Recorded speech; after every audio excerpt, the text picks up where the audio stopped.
about to fire this piece off. Your girl's coming too? No, not my girl, but a girl. All right, we're off mute. Let's get this music stopped. Let's start talking about some recovery in this piece.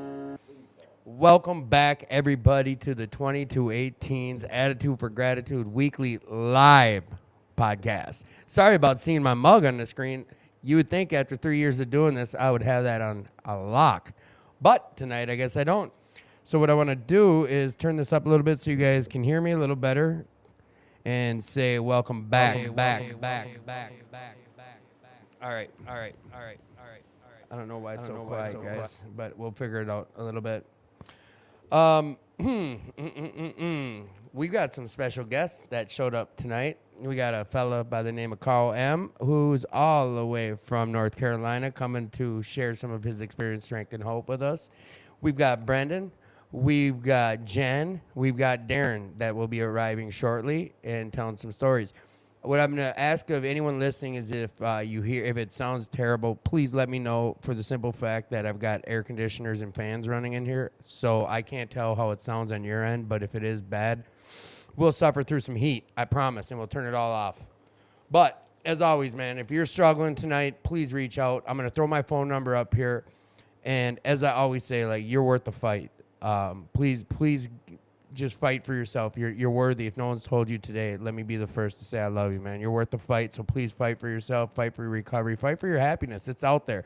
You hear me week after week talk to these guests that come on this show and share some of their experience, strength, and hope, and talk about how nasty it once was, but how good it is now, and that we can all find that happiness. But we get to rely on each other. We get to reach out and get help from one another, and don't be ashamed to sometimes ask for some help. Like I said, too, is I'll put my number up there. I'll put some hotlines up there. Other people post, other people comment. Utilize this network system. Like, if I don't answer my phone, keep calling some other people or leave a message, or just, like I said, you're worthy, man. Or girl, or guy, or he, she, whatever. I don't want to offend. So here, 2218, we got the Ride for Recovery celebration coming up on June 24th. It's going to be a banging event, guys and gals out there. Here's what it looks like. We got from 9 a.m. till 10:30 a.m. French toast breakfast and registrations. $5 donation for breakfast. At 10:45, we got a mandatory rider meeting. All riders and passengers must participate. This is where we'll just go over some safety and some ground rules, say a quick prayer over the bikes, and just make sure we're all on the same page before we do kickstands up at 11 a.m. here at the club. At 1 p.m., the festivities kick off with food available for purchase. 1:30 p.m., we have a speaker. At 2 p.m., we got the silent auction. Drawing begins at 2:30. We got a comedy hour. Damn, I didn't know that. We have a comedy hour. Then we got a 4 p.m. barbecue. Music begins. Jim Stairs Band's going to be here. It's going to be a blast. We got a 5 p.m. speaker. Silent auction and drawing ends at about 7. 9 p.m. we have a dance. Not to mention, we do have a dance going on tomorrow that I'll talk about in a second. So remember, Ride for Recovery is happening. It's going to be a blast, boys and girls.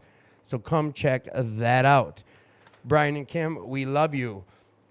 We also have recovery yoga at 2218. I'm gonna be telling you guys a lot about what's happening here at 2218, because there's so many things that have been popping off as of lately, and all these extra meetings are popping up, and different fellowships are coming back to the building, and different events.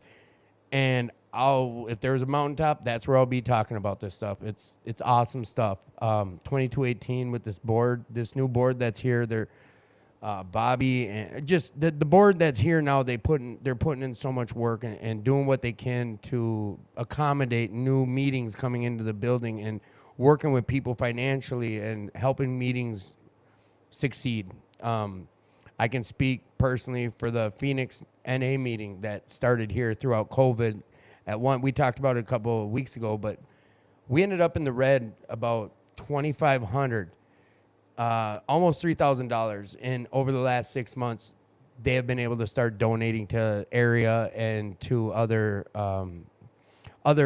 facets for the payouts. So it's just good stuff happening here, and they're willing to work with you. So if you have a meeting, you know someone who's looking for a place to hold a meeting, come check it out. We got Recovery Yoga, 2218, Monday, 5 p.m. downstairs in the auditorium. It's a suggested donation. If you want to come do yoga and you don't have $10, reach out to me directly. Leave me a text message. I'll make sure it happens so you can get some yoga going. It's good for the soul, man. Come check it out. This is a beginner's yoga class. It's designed to meet the needs for people in recovery for addiction and alcoholism. Like the core of it is relaxation, meditation, and self-awareness. Those are the main components of the class. But all the supplies are provided, and everyone's welcome. So come check that out. Can't lie to you guys. I made fun of yoga until I did it. And now I don't mind it. Like, it's not bad. Yoga, my girl, she has a membership at Sculpt, some yoga or something. And she goes like every day, and there's a good payout. So we also have ACA came to 2218. This is Adult Children of Alcoholics. This is huge that they've started that meeting here. Adult Children of Alcoholics. They've come to 2218 First Avenue South Wednesday nights here at 6:30 in room 23. It'll be a big book. It'll be a book study. So come check it out. All are welcome. If you've never been to one, just come check it out. Like we always talk about. On that same note, we've got Al-Anon back in the house. It's been a while since 2218's been hosting an Al-Anon meeting, and now they host Al-Anon. This is Thursday nights at 7 o'clock in room 23 as well. So come check that out. Al-Anon. It's something that's very good for the soul and for the family thereafter. So come check it out. Now, last thing I'm going to talk about is this meeting that happens every Friday night here at 2218. Starts at 8 o'clock right when the show starts. And I think I've been misrepresenting them. And that's why I'm going to have them on the show. The plan is to have them on next week, but we're still trying to lock down all the details. But it's an LGBTQ plus sensory-friendly meeting. Now, ignorantly, I've been advertising that and not sure what I've been advertising. And instead of trying to go into detail, I just asked a number of them to come on the air so they can explain what the meeting is, who's welcome to show up, which I believe anyone and everyone, and what sensory-friendly means, because I don't know, and I don't want to put my foot in my mouth or hurt anyone's feelings. I'm not here to do that. I'm here to kind of share a message of hope and recovery. And on that same note, the Forever Proud Dance, being that this is Pride Month, this is Pride Month, and tomorrow night we've got a dance here. It is hosted by the LGBTQ plus community, and it's from 9 p.m. to 10 p.m. There will be a drag show. Yeah, there'll be a drag show at 9 p.m. to 10 p.m. And then from 10 p.m. to midnight, there's a dance. So come get your dance on. Tomorrow night at 9 p.m. Come on down, check the show out, or come be part of the show. $5 at the door, no addict, alcoholic, anyone turned away. Love is love. That's the name of the dance. Woo! Okay, that's enough of the advertisements. I just want to really hit on that same note that if you're struggling tonight, if you're down in the dumps, if you're just bummed out, depressed, feeling like you're going to harm yourself, any of these things, man, just like stick with the show. Like, just listen. Carl's going to share about some of his experience, strength, and hope, and how he's overcome some things in life. And just know, like, you might not be able to have his experience, but like I beg you to just go have an experience with this new life of recovery, because you're worth it. Like, no one deserves to sit and suffer, and there is a solution. We talk about it every week, man. It's there for the taking. All right, enough of the jibber jabber. Carl. What up? What up? Who are you? Carl. That's who I am. I know, I already introduced you. I'm just an alcoholic named Carl. Yeah. So where do you hail from? I live in Fayetteville, North Carolina. Fayetteville, North Carolina. Yeah. How do I know you? I met you probably about last year at the Saturday Night Live meeting. I showed up, and you was the chairperson. You asked, was there anyone here visiting from out of town? I'm like, yo, I raised my hand because I'm from out of town, and I was from Fayetteville, North Carolina, and it was cold. It was February, I remember, because I don't like the cold. That's right. And we're going to get into your story, but there's a few things I want to touch on. Is I believe, I don't know if I came up to you, you came up to me, but somehow we ended up linking up or bumping heads, and I think I was just bugging you about, like, hey, man, what do you do up here? Da, da, da. How did you tell me I said, what do you do? Because you know I'm infatuated with how you tell me this. So. I am a transportational engineer. Okay, you know what? I don't want you to define that. I'm going to leave this up to our audience. If you think you can define what a transportational engineer is, go ahead and put it in the comments. If you're on, oh, you know what? You can do it on YouTube as well. So, transportational engineer, that's kind of part of the reason why you're here in town, correct? Yeah, exactly. All right. We'll get to some outcomes of that. But before we started the show, I asked, hey, is there anything that's off limits? You said no, so that means I need your birth certificate and Social Security. You need a credit card, zip code, all and all jazz. that. Yeah. So here's what I'm going to ask. If you're okay with doing, you can make it 30 seconds. You can make it 30 minutes. Are you okay? Just like tell us about yourself. Give us like your story is like my sobriety date. All you want like a speaker? You're doing a speaker meeting All and right. you're telling your story. If you want it, you can make it. I suggest usually around 20 minutes if you're able to do that. I might bump in here and there and try to ask some questions. Go for it. Bring it on, Carl. So my name's Carl, and obviously I'm an alcoholic, and that's what got me here. But I was born in Camp Lejeune, North Carolina. I got born to what I now know, and was an alcoholic father. He ended up going to rehab when I was like 6 or 7. So I was born in Camp Lejeune, North Carolina. If anyone knows where Camp Lejeune is, it's a Marine Corps base. So Army brat. Marine Corps. It's Marine different. It's different. I'm sorry. Hey. But is it same concept? Like Same concept. Okay. Yeah. Okay. Yeah. So military. Military. Okay. Yeah, and my mom, she is a daughter of a Marine. My grandpa was in the Marine Corps, and he was a DI in 1954 on Paris Island. So What if is we got DI? drill instructor. Oh, he was a Yeah. bad mamma jamma. Yeah. So if we have any Marines out there, they know, in Yeah. Paris Island, South Carolina. So Paris Island is a little bit different than San Diego.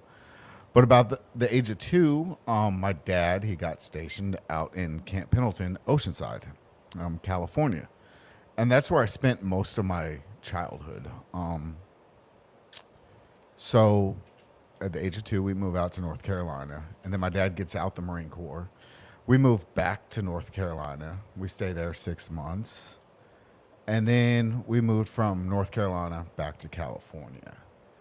And I went to like 6 different elementary schools. So by that, I always felt, like I was like an outsider. Yeah, like I was the new kid on the block. Always the new kid. 6 different elementary schools. Got held back in kindergarten. Teacher said I wasn't ready for the next grade. I'm like, what? Okay, whatever. But anyways, 6 different elementary schools. And like some of it was because we moved. Some of it was like they redistrict where we went to or where a new school was being built. So like I was always the new kid. And it wasn't until middle school to where I got to go to a school for 2 years in a row, like middle school and high school. And Long enough to make friends. Yeah, Almost, yeah, exactly. yeah. And Yeah. everyone else had been going to elementary school together. I got a friend right now. He went to the same elementary school, his whole elementary. And like, to me, it doesn't register in my head, it just it doesn't click. Right. And so, and even about like 6th grade, I can look back and see my alcoholic tendencies. Even before then, but really I can really pinpoint alcoholic tendencies of my thinking, how I acted, the outbursts. And this was way before alcohol. So like earliest memories. Yeah. Okay. Yeah. Okay. So even our book talks about alcohol is but only a symptom, and it centers in our mind rather than our body, And I try to explain to people that, like, I call them earth people, because normal. I heard you say that outside. I wasn't sure like what that meant, but yeah, go ahead. So like I said earth people as like, normal is just a setting on a washing machine. So nice. I call them earth people, and they don't understand. So as I talk about the allergy, I try to tell like earth people like, okay, so like let's say I'm allergic to shellfish and I eat some shellfish and I break out in all these hives. Well, I'm not going to go back and eat shellfish again. Yes, good analogy. But like someone like me, I drink alcohol and I'm allergic to it. I go back for more. This is a great. I'm thankful that you're bringing this up, and I'm glad that you're about to elaborate because this is something I've heard. It may have been you that shared this at a meeting I was at with you one of those times, but I think this gets overlooked by your Earth people, Yeah. your normies, Yeah. that can't understand this. So, when did this like click for you? When did it click that I had the allergy? Yeah, that you would go back to this, like how you just the scenario you just put out there. Yeah. Like, One of my first sponsors told me it. And now I say sponsor like I didn't use him really like you should. Okay. He was by name only, oh, okay. but he told me that. Like, I'm grateful for him. He did the best he could. I just wasn't ready. You know, I wasn't ready to get sober. So, but he told me like, hey, and then he had me listen to Joe and Charlie on Okay. tape, Yep, and yep. that's where I heard it as well. I'm like, that's where that guy got it from. So, like a lot of stuff I say is not original, like little analogies and things. It's nothing I came up with. I'm not that smart, trust me. Even though I am a transportational engineer, I am not that smart. So you know what? There's a guy named Paul B who runs that Will Work for Recovery Center I was Yeah. telling you about, and he always says that same thing. Like, these are all things I just repeat, and it's not the profound shit that we say; it's the profound shit that we do. Yeah. Like, yeah. it's a program of action. Yeah. So I'm sorry, I always jump. Oh, it's all good. It's all good. So you're moving up in life. You grade school, like you're recognizing, like now looking back, you knew that those are some alcoholic tendencies. Like, bring us up to where like things when you start exploring and like So- when things do get heavy. So about like in between 8th and 9th grade, I tried some giggle smoke, some little marijuana, you know, and I was like, okay, cool. But then I met a friend of mine in my neighborhood, and like a neighbor across the street, he knew, and he was over 21. So like I would always go over to their house anyways, and I'd have him buy me alcohol. I'd go like literally right across the street from my house. And now my dad's in recovery. And I went to AA meetings as a child. Like Alateen or just No, with like your dad to meetings? open speaker meetings. Okay. And I went because I had donuts on Wednesday night in Carlsbad, California. You know? Would you go with your dad? Yeah. Okay. Yeah. Okay. So like when I came into Alcoholics Anonymous, you know, I heard how it works before. I've heard them read certain literature, but I just never comprehended it. I'm like 7, 8 years old. Right. But by 14, I didn't want to go with my dad anymore to these Alcoholic Anonymous meetings. You know, I didn't want to. Right. So like, you know, 9th grade comes, you know, and I remember the first time I drank, the neighbor bought us some old cheap Podva vodka. Yeah. And like, he's like, hey, because he's, you know, he's experienced and he knows these things. And he tells me you got to eat before you drink. Like, these were the experienced people that would tell me these things. And so like we went to Mexican and got some food, and I got a juice, and like I drank half of it, and then I poured a bunch of liquor in there. I didn't know how much to mix. And I'm like, ooh, this is strong. But like I drank it all. And this was right behind my neighborhood of where I lived. And he drove. So by the time we got to his house, I was blacked out. I remember getting to the house. Anything after that, I don't. I remember coming to on the couch, and they had put shaving cream, you know, or teenagers put shaving cream and all that. Time with you. Yeah. And I got mad, and I took my bottle, and I stuffed it in some bushes. And the next day, I remember I said, I'm going to drink like a gentleman. Because I remember hearing that as a child in the more about alcoholism in California. They would read that. Okay. You know, we try to drink like a gentleman. Yeah. So I was like, I said that to myself. I'm going to drink like a gentleman today. I'm 14 years old now. Going to drink like a gentleman. At 14. Oh, okay. So I get some orange juice, a water bottle. I mix it, and I go walk to the bus stop. So I'm drinking on the way to school. Oh, boy. But I'm drinking like Like a gentleman. gentleman. You know? And by the time I got to school, I had finished that. Nothing profound happened. I didn't black out. I didn't go crazy or anything, you know? No consequences? No consequences or nothing. I threw the water bottle away, you know? So I'm like, oh, wow, I can get away with this. So every once in a while, Drink like a... a gentleman. Okay. So every once in a while, I would take some alcohol to school. And then I remember looking on the refrigerator and like seeing all these pills my dad had. Because he had PTSD, he had this, he had military, right? Yeah. Okay. So I grew up in a household with undiagnosed PTSD. Okay. Well, So back then it wasn't even a thing, really. yeah, Right? it was like because he was from Vietnam era. Wow. So a lot of growing up was walking on eggshells in the household. So I always wanted to escape the house, Right. and I found my escape in alcohol. You know, Okay. I found my escape in that, and it worked for a time. Don't get me wrong, by all means, it worked. So, like, what age period is this where, you went to school, but then, like, this goes on for a little while, I imagine, where Yeah. you're like, this is working. Yeah, from like 14, 15 years old, it was Okay. all the way up. Probably, it really took off when I graduated high school. Okay. It really, Did you have any consequences throughout high school from it? No. Okay. I Okay. did not. I didn't have any consequences until 2005 when I moved to North Carolina. Okay. Because So- where were you guys at? Oceanside, California. Cali. Okay, California. All like right. I would have run-ins with the law, get apprehended, get stopped, because the neighborhood I grew up in, the police were always present. Okay. It wasn't a great neighborhood. So so- in Cali, you weren't on a base, or were? No. Okay. No. Well, I was when I was up until my dad got out, so that was like 5 years old. Oh, okay. 6 years old. Throughout your high school years, you weren't on a base. No, Okay. no. So then you go to North Carolina at what, 18ish? No, 24. Oh, 24. 24. Okay. But like, I want to back up a No, little go bit. ahead, yeah. So like in the 90s, we didn't have Google. We didn't have this. Mm-hmm. And I seen hydrocodone on my dad's Mm-hmm. on the refrigerator. And if we had AOL dial-up. I'm giving my age a little bit. So it took us like 3 hours to figure out what this medication was. Mm-hmm. Vicodin. And I read the label. Alcohol may intensify the effect.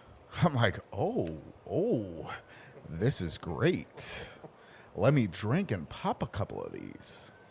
And it rocketed into like the fourth dimension. Like I was loving it, because I didn't have to smoke weed. Right. I didn't need all this other So stuff. throughout that time, though, you were smoking bud. Like, Yeah. What you call it? The giggles? Giggle smoke, left-handed cigarettes, I was smoking that, but like I found this magic pill that Right? Opiates? I loved the way it made me feel. And this was when you were in North Carolina. No, in California. It happened in Cali. Yeah, I this mean, was in like- timeline, whatever, but This is like 98. okay. So we used to just call it poison control. Yeah. That's how whatever. Blah, blah, blah. So you find this new experience. Yeah. Would you say profound? Yes. Okay. It was great. I loved it. I loved it. So like then I wouldn't take alcohol to school because I'd have these pills. And I'd pop one here and I'd pop one there. I'd start coming down, I'd pop another one. I wouldn't say I really got addicted to them like I did alcohol. Mm-hmm. Because like if they weren't around, I was okay. Oh. I was okay. You weren't fighting DTs. yet or No, nothing no, like that? I Okay. never did, which Okay. is crazy. Right. I liked the way they made me feel, Yeah, but yeah. I didn't have no side effects from that. Okay. So I never went that route too far, If friends had some or oxys or whatever, I'm like, oh yeah, hey, let me get a couple, Yeah. And I would do some, and they're like, hey, Carl, if you snort it, it'll hit your bloodstream faster. Oh, really? Let me try it. And like, I'm grateful I had some good friends because like, no, this friend actually, he would do cocaine once in a while. Yeah. And he wouldn't let me get any because he said I had an addictive personality. But no, he was being genuine. Yes, Okay, yes. okay. He was being, like later on after I got sober, he told me this. The reason we never gave you any cocaine or let you try any of ours is because I knew you had an addictive personality. Okay. Like, and he was one that like, he would drink like I drank, but not as heavy as I drank. We'd party Right. together and He wouldn't be waking up in the morning after a party, picking up the fallen soldiers, putting them in an ice mug and drinking it. You know?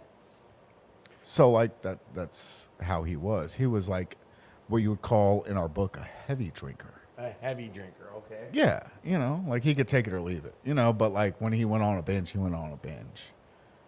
So like, you know, I'm in high school, I'm doing this, I'm doing that, I graduate, which I don't know how. I couldn't tell you because I was intoxicated for at least 3 of the 4 years.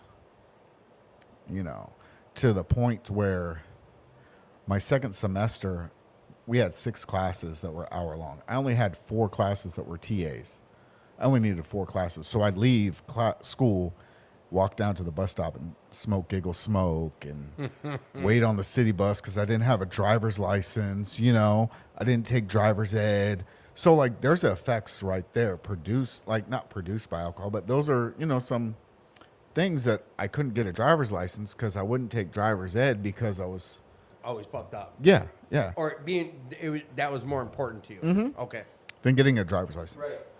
And I'd carry my backpack. My backpack would have liquor in it. And, you know, I'd steal from the stores. I'd steal liquor because we sold liquor in like the Rite Aid or...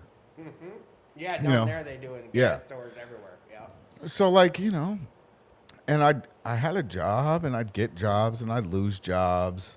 I'd get jobs, and I'd lose jobs. You know how we do. Mm-hmm. But I had it wasn't that well-paying of a job, but I actually loved my job. And I showed up every day, 7 to 4, never called out. My mom worked for the same company, but I enjoyed it. I had every other weekend off. Still didn't have a driver's license, but I could walk to work. And now this is Carolina? North Carolina. You're now in North Carolina. Yeah. Okay. So, like, my parents are like, we're going to sell our house. You can either stay here. Well, the people I hung around with didn't really have much going for them. Mm-hmm. So, didn't have a driver's license. Didn't have a car. Where am I going to live? So, I went and take my permit test. I passed my permit. Like, I knew about driving. My parents taught me how to drive a stick. How old was this? I was 24. Oh, okay. 2004, shit. Yeah. And to be a transportational engineer, to hear this is how your driving career started, that's crazy. A little late. So at 24, okay, they're moving. Yeah. I can either stay or go. All right. I get my permit. My mom's going to sell me an old 98 Ford Ranger, $2,500. And I can't pass the driving test. I didn't pass. And so I was like, all right, I'm going to go in the Navy. That was my grandiose idea. That was it. I was going to go in the Navy, and boom. Well, I'm overweight. I'm like 250 pounds. I'm a big boy. At this time, yes. At this time. I'm Not a big today. boy. No. At 24, you're a big boy. Yeah, I'm a big boy. And so that was your out. Yeah. I'm going to the Navy. Yep. Okay. So there's a gym right next to my job. Personal trainers always come in giving me 30-day free trial passes. Mm-hmm. So I start hitting the gym. I get down to like $150, $160. Shit. Yeah, like I cut up. Oh, I changed my diet. I quit. I didn't drink, no alcohol. I cut out carbs. So you got healthy. I got healthy. Okay. Like during this time, were you still on the? Anytime you get oxygen, you made a change. Yeah. And this was on your own. On my own. Okay. No spiritual help. Nothing. Okay. See, I'm non-alcoholic. All right. In my mind, you know, that's my dad's problem. I can quit whenever I want. A lot of us were like that, you know. You know, I quit for like 90 days. Like, see? Hey, I quit for 90 days. Yeah. But like I was going to the gym, I'd hit the treadmill, I'd lift weights. They had a swimming pool. I'd swim and do Olympic-sized pool. I'd do laps. You know, I'm getting healthy. Mm-hmm. Well, come test time. Now, I have dyslexia. I have ADD. It's hard to focus on that. Right, right. So I miss passing the ASVAB by like 3 points. I can't go in the Navy. What is this? The paper side of things? The handwritten? What you said? What was it? ASVAB. It's aptitude something. It's a combination of like math, English, reading comprehension, educational skills. Yeah. Stuff. Okay, so you couldn't pass that. I didn't pass it. No. Now what do we do? Well, we go to North Carolina with my parents. Okay. Is this Fayetteville? Fayetteville. Okay. Yep. Because my mom was raised in Jacksonville, North Carolina, which is 2 hours away from Fayetteville. And we're living in an RV. My parents had bought an RV, sold their house. Retired. Basically, my Yep. dad got 100% disability. My mom was like, hey, look, if we sell our house, I don't have to work anymore. You know. Right. Hey. But I never drank in the house. I was too scared. I always would come home intoxicated, Yeah. but never drank in the house. And they gave you that offer to you can come with us in the RV if you want. Yeah. Okay. Yeah. So it wasn't a get out. Like you had a good relationship with your parents. Mostly my mom. Okay. Not so much my dad, but my mom, yeah. Okay. So I moved to North Carolina. And within 2 weeks of being there, I get a job. It's like a part-time job at Walmart because the store was remodeling and they needed help, Okay. but they hired me on full-time. You know, I'm a hard worker. I Okay. show up to work every day, right? That was one thing I can say about my parents. They instilled in me a hard work ethic. My mom had 3 jobs at one point, with my dad working and his retirement, you know. So with that being said, I always knew about working. My mom delivered Auto Trader magazines as a child. And on Thursdays when I didn't have school, she would pay me $10 to help her. Like, she taught me to work. Right. She instilled some ethics into you. Yeah. Okay. Ethics. Like, Work ethics. you know, she really did. So, like, you know, I got that going. We moved to North Carolina. I get a job at Walmart, you know, and I'm a ICS employee, which is Inventory Control Specialist. You and those titles. I love No, it. that was legit. That was Okay. that was legit what it was called. And sometimes we'd have to go help push buggies, shopping carts. I'm sorry, buggies. Buggies. But and I'm pushing buggies one day, and this guy walks up to me, and goes, "You want to be doing that the rest of your life?" I look, I'm like, "Huh?" It's like, not really, but it's a job. He's like, "You want to join the Army?" I was like, "Well, I was thinking about joining the Navy, but I was like 3 points off." He's like, "When did you take it last?" I was like, "Probably about 3 or 4 months ago." Now, this is '05, high to Iraq, high to everything, you know. And he's like, "Oh, well, what'd you score?" I think the minimum was like a 34. I scored a 31. Okay. He's like, "We just lowered it to a 28. I'm like, "Fucking sign me up then. Fucking sign me up. Oh, yeah. Let's fucking go."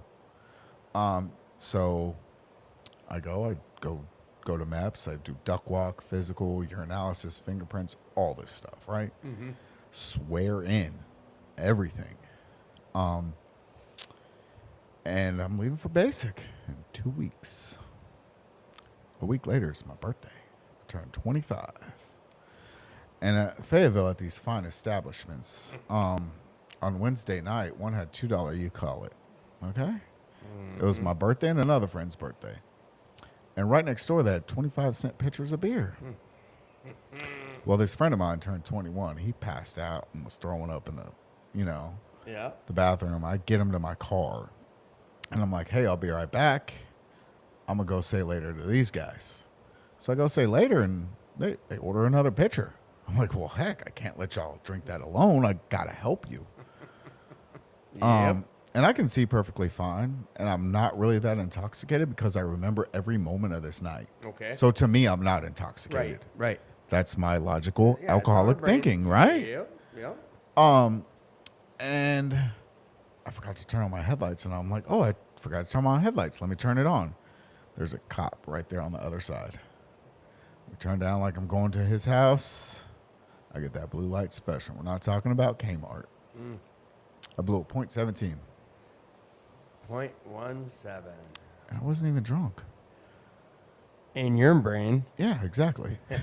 but by the state of North Carolina, you was drunk. Yep, exactly. So recruiter didn't like that. He's like, "Hey, look, you got to finish your court cases, all this." I finished that, unsupervised probation, was able to keep my job, whatever, you know.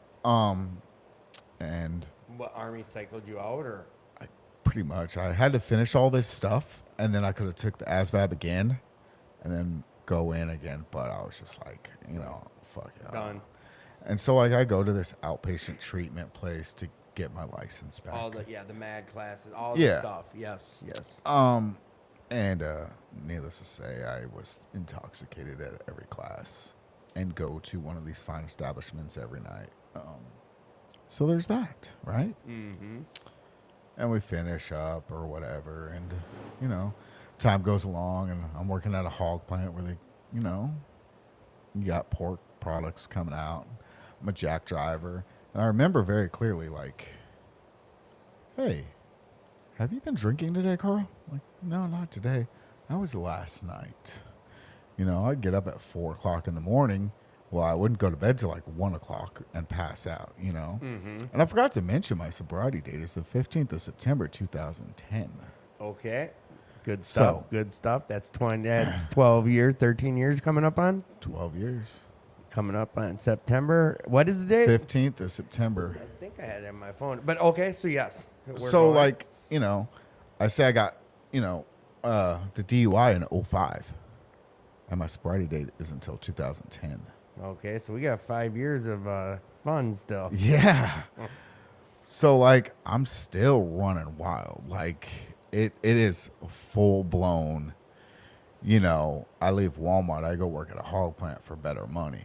I get fired from there, you know. And it was my fault. And I tried to blame it on somebody else. Well, if they would have done this, I wouldn't have done this. You know. That's what we do. Yeah. It was everyone else's fault. But I had a part to play in it. I legit did. So, you know, I'm like, hey. And before I get fired, like, people are telling me, like, what is wrong with you? You're bipolar. You're this. You're that. Like, you need help. Like, so all these people are telling me this all the time. Mhm. All the time I hear it. People I know, and they stop wanting to hang around me. And they, you know, so I'm like, all right, well, I'll go seek counseling. Like, I got insurance, and I'll go see a therapist. And, like, this is the first time I ever got honest with my drinking with someone. Mhm. Like, I was drinking a case of Bud Light with a fifth of Crown Royal a night. You were a drinker. And I still was going to work.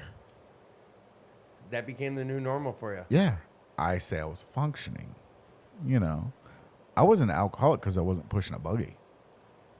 I wasn't having a sign saying, we'll Right. work for food. Right. You know, but inside, I was just existing for that next drink, you know. Like, you can say, no, this is where, like, I don't mean to interrupt, but I it's want to fine. bring this up because this is where I ask this question usually, but I forget if I don't interrupt, is right now, looking back, you can make that statement that this is your thoughts. But at that time, in your head, do you think that's what the thought was? Is like, I don't have a problem. I'm not living at these bottoms.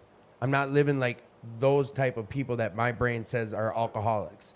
Did you even think at that time in your life when you're drinking a case of beer and a fifth every night, did you think you had a problem? No. You really did. And, no. All right. And even then, when I went to this therapist, God, like, I'm so glad she was, like, so humble enough to be like, you need to go to Alcoholics Anonymous. Oh, she told you. Yes. Because I would always be like, oh, that's my dad's problem. You know, Right. If you remember in the beginning, my dad, Yeah. You were going So- to meetings with them. yeah. So, like, it was my dad's problem, not mine. Mm-hmm. And funny thing is, how crazy this is they had a drug and alcohol counselor at this therapy place. And that was my dad's sponsor. And I didn't even know it. Well, now that you know about her anonymity and stuff, that's just how it Yeah. goes. Yeah. But she went to him and she was telling him, but, like, I didn't know who he was. I didn't know. But I Right, knew there was a right. drug and alcohol counselor, right?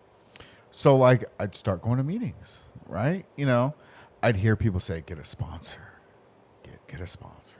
You know, call somebody. I never got any numbers. I never even picked up a white chip for, like, the first month.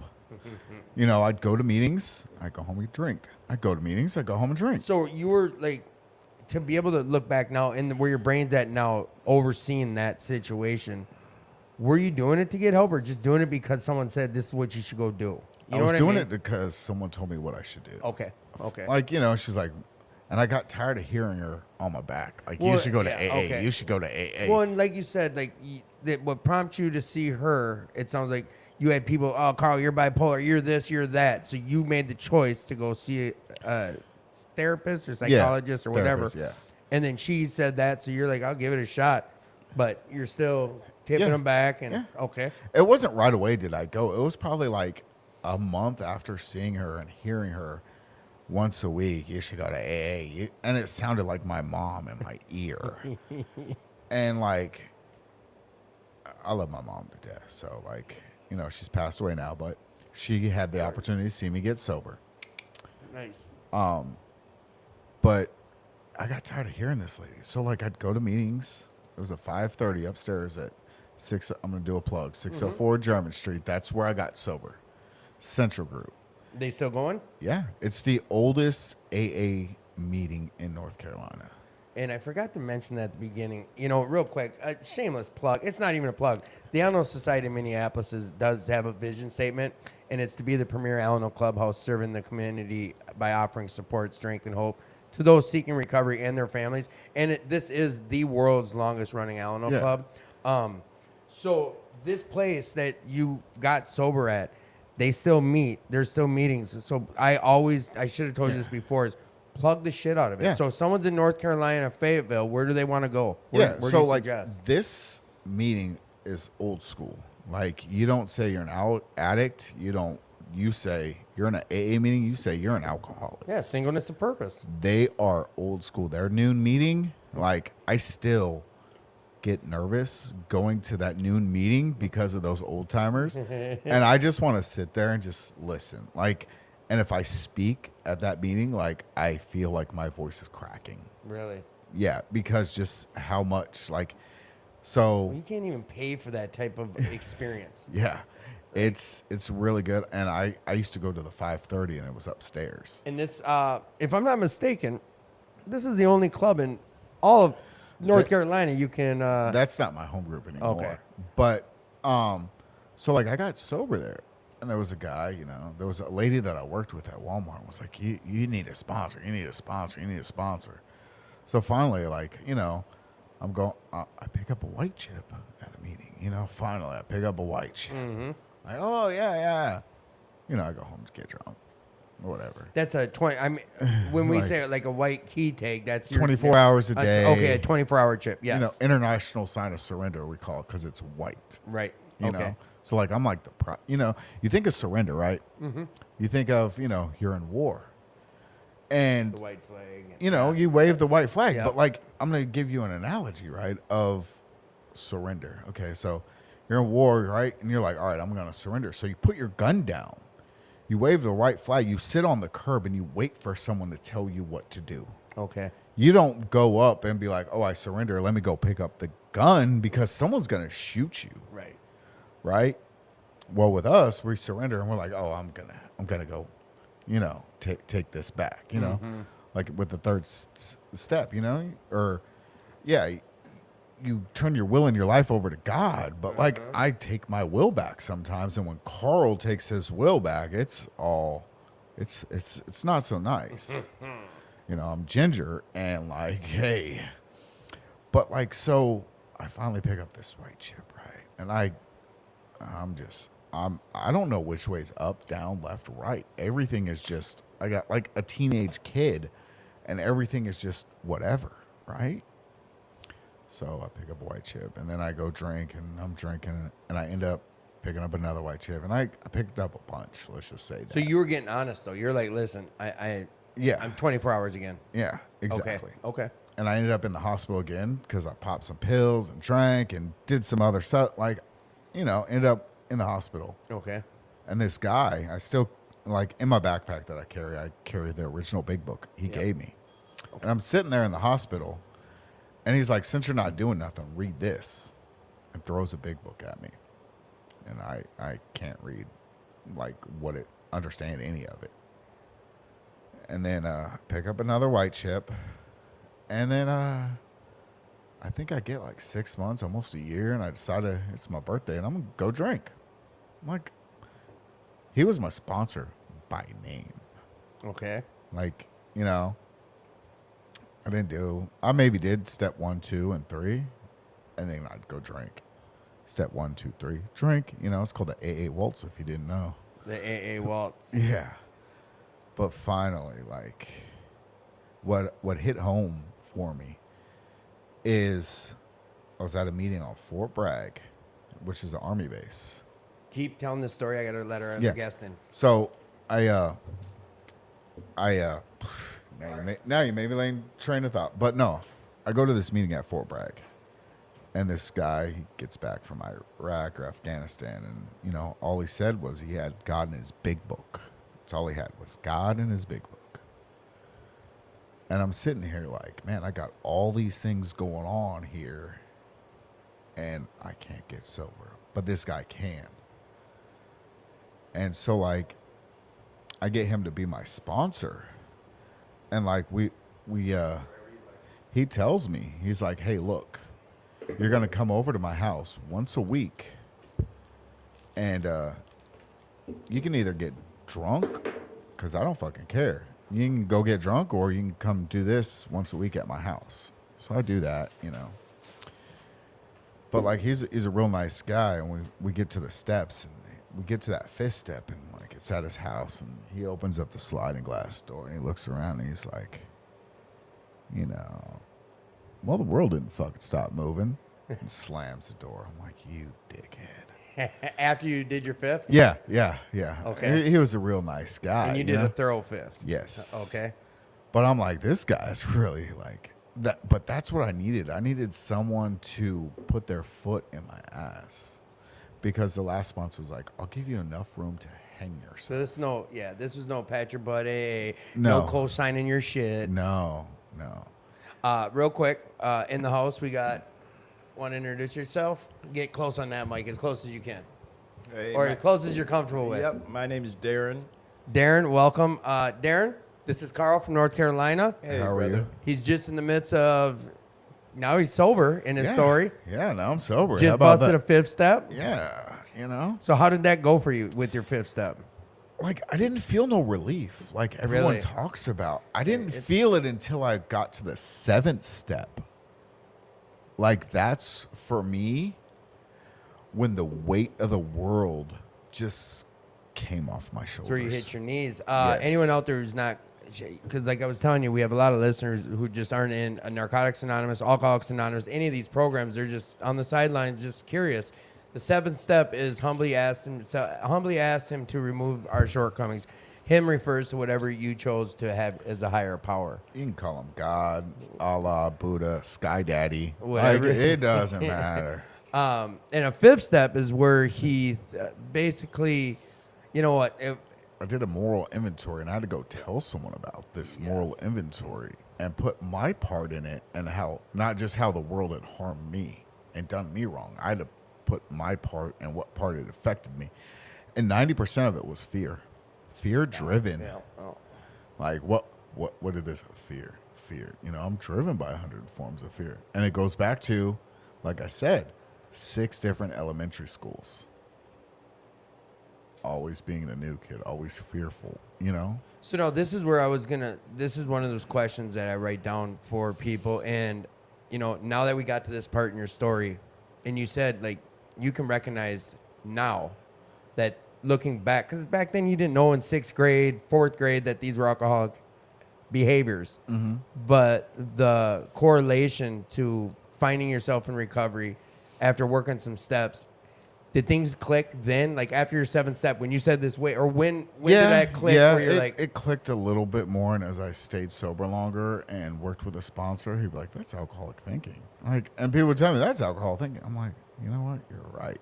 Like even today, right, with my career, with my job, right, I'll do things and I'll like go help someone because I'm selfish and self-centered, and I want to leave quicker. So it's like I'm helping you. for my benefit. For my benefit. Right. And they're like, "Oh, thanks." And I'm like, I look at them dead serious. I'm like, I'm selfish and self-centered. It's so I can leave quicker. The gifts of a program, huh? Like, I look at them dead ass. And they're like, "Oh, thank you. And I'm like, well, I'm selfish and self-centered. This is so I can leave. Yeah. Like, you know what I'm saying? Like, And this is 2010. This was it. Did you go back? I mean, I didn't. no, I didn't start realizing it probably till like 3 or 4 years being sober, you know? Okay. Like I started drinking and stuff at like 13, 14, and here I am early 20s, see? I didn't think I was an alcoholic because I was like the youngest guy at Central Group, like, where I got Right. sober. And now my home group is Sandalwood Group in Fayetteville, North Carolina. And yeah, that is the only meeting that I know of you still can smoke cigarettes in and or vape. You've been around long enough where you remember meetings you could smoke in, don't you? I thought, haven't you been in the program quite a while? I mean, I've been coming to meetings, when I would go to treatment, but I've been clean since 2013. And Oh yeah, you Minnesota. couldn't smoke then. Minnesota. No. That's back in the late '90s. I know we have a listener on here from meetings that talks all the time about how smoky it was and cleaning ashtrays. Cleaning ashtrays was a service position. Yeah. That's wild. So we're gonna kind of start wrapping. Yeah, we got that top of the hour time. So But like, no, go ahead. like, and if it wasn't for God, looking at certain things in life, how people pushed me to go to therapy, which I probably should have went to treatment because I detoxed in a trailer where I was living. I probably wouldn't have picked up so many white chips, But like, if it wasn't for this therapist being humble enough to be like, I still can take all your money if you want, and you still can come to me, but I think you need to go to AA. Being humble enough to do that. Right, push business away, but she saw that you could find your solution there, huh? Yeah. Yeah, huh? Like being humble enough to go and say, you need AA, you need Alcoholics Anonymous, you need to go here. Like, I'd still see her, and she's like, you need to go, though. You need to go. Because she's like, I really can't do much for you. Like, we can work on some of the stuff, but, like, for you need Alcoholics Anonymous. But, see, you don't understand. That's not my problem. That's my dad's. Right. You Right. get what I'm saying? So you said, you ended up in the hospital with mixing substances with your alcohol. What substances are a big part of your story? Like, Yeah. I know you didn't talk a lot about that. Yeah, because it all starts mostly with alcohol. That's and how you ends with alcohol. But once I start drinking, all bets are off. Right. I'm doing whatever. Mm-hmm. If you're like, hey, I got some fucking Whatever, this, yep. let me try it. I just wasn't sure because when you were talking about the Vicodin earlier, I wasn't sure if that was part of where the things went south terrible for you. No. But then when you top it off with the case of beer and a fifth every night, that says enough. Yeah. Like I said, I wouldn't go looking for Percocets or Oxys or any of that. But if someone's like, hey, Carl, I got some, like, I'm already tipping some back. If you said no, I mean, come on. But that's why I say I'm more of alcoholic, because it starts and ends with alcohol. Yep. And I'm always doing something in between. Right. But it's not like the other stuff. I can leave it alone. Right. Like I quit smoking marijuana at like 18. Every once in a while I'd hit it here and there. I just didn't like the effect produced by it. So I'd leave it alone. You know what's weird is heroin did that to me. Heroin took away my joy of marijuana. Like, I stopped. And it took my joy away from alcohol. My story is just, I've shared it quite a few times on air, but that's how it was. Once heroin came into the picture, my stories, all bets were off. It was only, alcohol was an interrupter to that shit. I Like, was I was scared of That's the heroin. progression of addiction. I was 100%. Yeah. I was scared of heroin because I didn't like needles. Yeah, I was at that point for a few months. I never liked needles. Like, I got really sick one time and dehydrated, and I had to go get an IV at a hospital, and I didn't like the needle in my vein. Right. I couldn't, like, even today when I go to hospitals, I tell them don't put it in the ditch. Like, where I just can't stand it. I don't like the feeling of a needle in my vein. It just, Right. I No, I don't got know. it. I got it. So I couldn't ever do that. But I mean, end of the day, it's like we talk. There's this paragraph at the end of how it works in the Narcotics Anonymous Fellowship that we basically thinking of all. Or you know what? I'm not going to quote things, but for me, yeah, it is. It's the disease, and you mentioned this earlier. Is like it was but a symptom. Yeah, it's in my mind. So, like, look, if you look at our steps, right? For those who don't know, our very first step, it says we admitted we are powerless over alcohol and our lives have become unmanageable. That's 2 parts, right? Mm-hmm. That is the only step out of 12 that mentions alcohol. we have like 50,000 12-step programs in the world. Like, you know, whatever. They're all the same except for the first half of the first step. Yeah. Like I admitted I'm powerless over blank. Right. And that my life has become unmanageable. Right? Mm-hmm. Fill in the blank, whatever you want. They're all the same except for the first half of the first step. Well, and how many times? I think we had someone on a few months ago who really hit it home talking about, but this was drugs were but a symptom, alcohol was but a symptom. What I needed to really realize was that my brain was the thing making these decisions to use those substances. So it was this process up here in my head that was making these decisions to do all these things that I forgot and wanted to say were the problem. No, the problem was the thing making the decision to do, you know, X, Y, Z. But so this was after you did these steps, like you haven't went back out. No. And this is coming up on 13 years ago. 2010. So now we spent a lot of time about getting there. We'll take a couple minutes talking about the joys and the whole part of 13 years of this life. Like, I was like 2 years sober, and I was able to. I lost my job, you know, and I lost my job when I was like 6 months sober. Mm-hmm. Like, and I'm like, oh look, see, I get sober, and I get fired, rah, rah, rah, rah. But like, I failed to play my part, right? And I put it down, and like, yeah. But remember that guy I told you that was my dad's sponsor, who was a drug and alcohol counselor? Mm-hmm. Well, I collect unemployment for a year, and then I go and I'm working like through whatever. I'm working 2 jobs. One is and this was a really humbling experience. I was working for like a day labor type company, but they like kind of hired me on, like just show up every day here. And it was a real humbling experience to weed eat headstones of a cemetery. You were out there with the weed whip around headstones at a cemetery. Yes. Cleaning up a cemetery. Yes. Okay. Every day, Monday through Friday, for the city of Fayetteville through a temp agency. And like, that was a really humbling experience, you know? And I would leave at lunch and I'd go to Central Group, which was my home group at the time. Mm-hmm. And I'd go to meetings. And then I'd come back, and my mom, like, God rest her soul, like, I love my mom. She'd make dinner every night, still retired, and cook dinner every night. And I'd have leftovers. And I'd take my leftovers with me.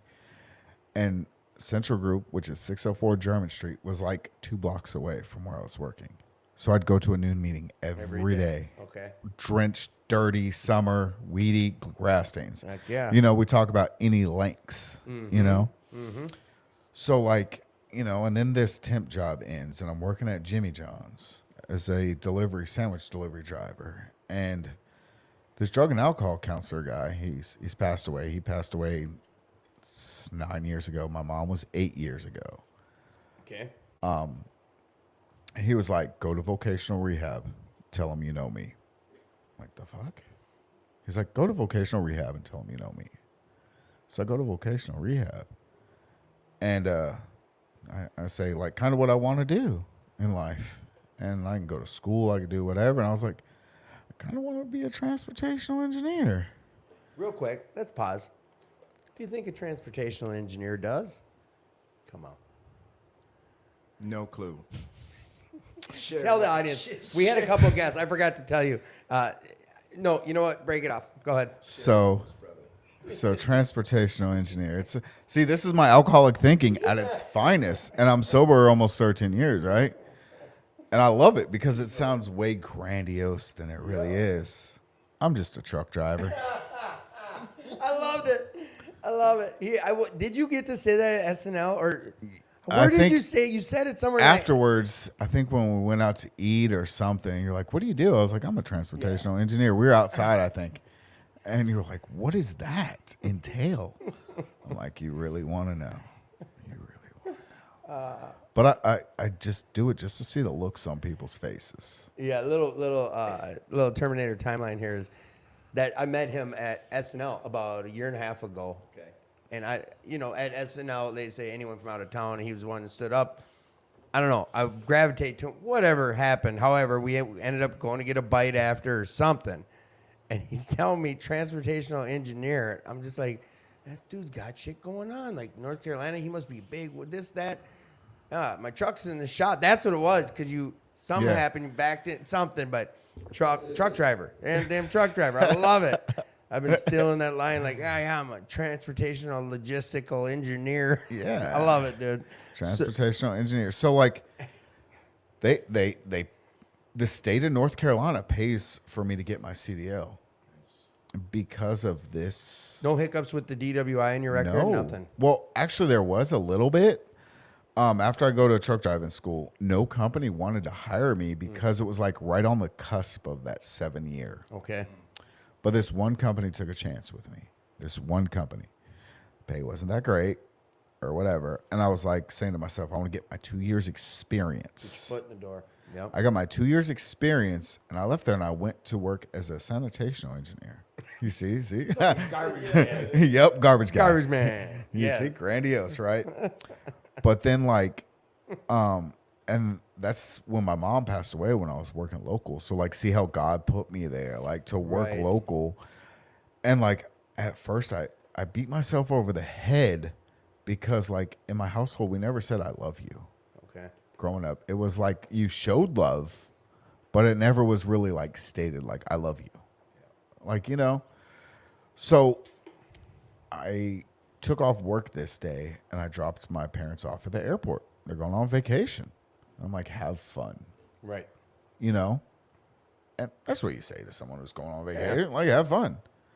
I didn't know that would be the last time I'd speak and see my mom alive. Okay.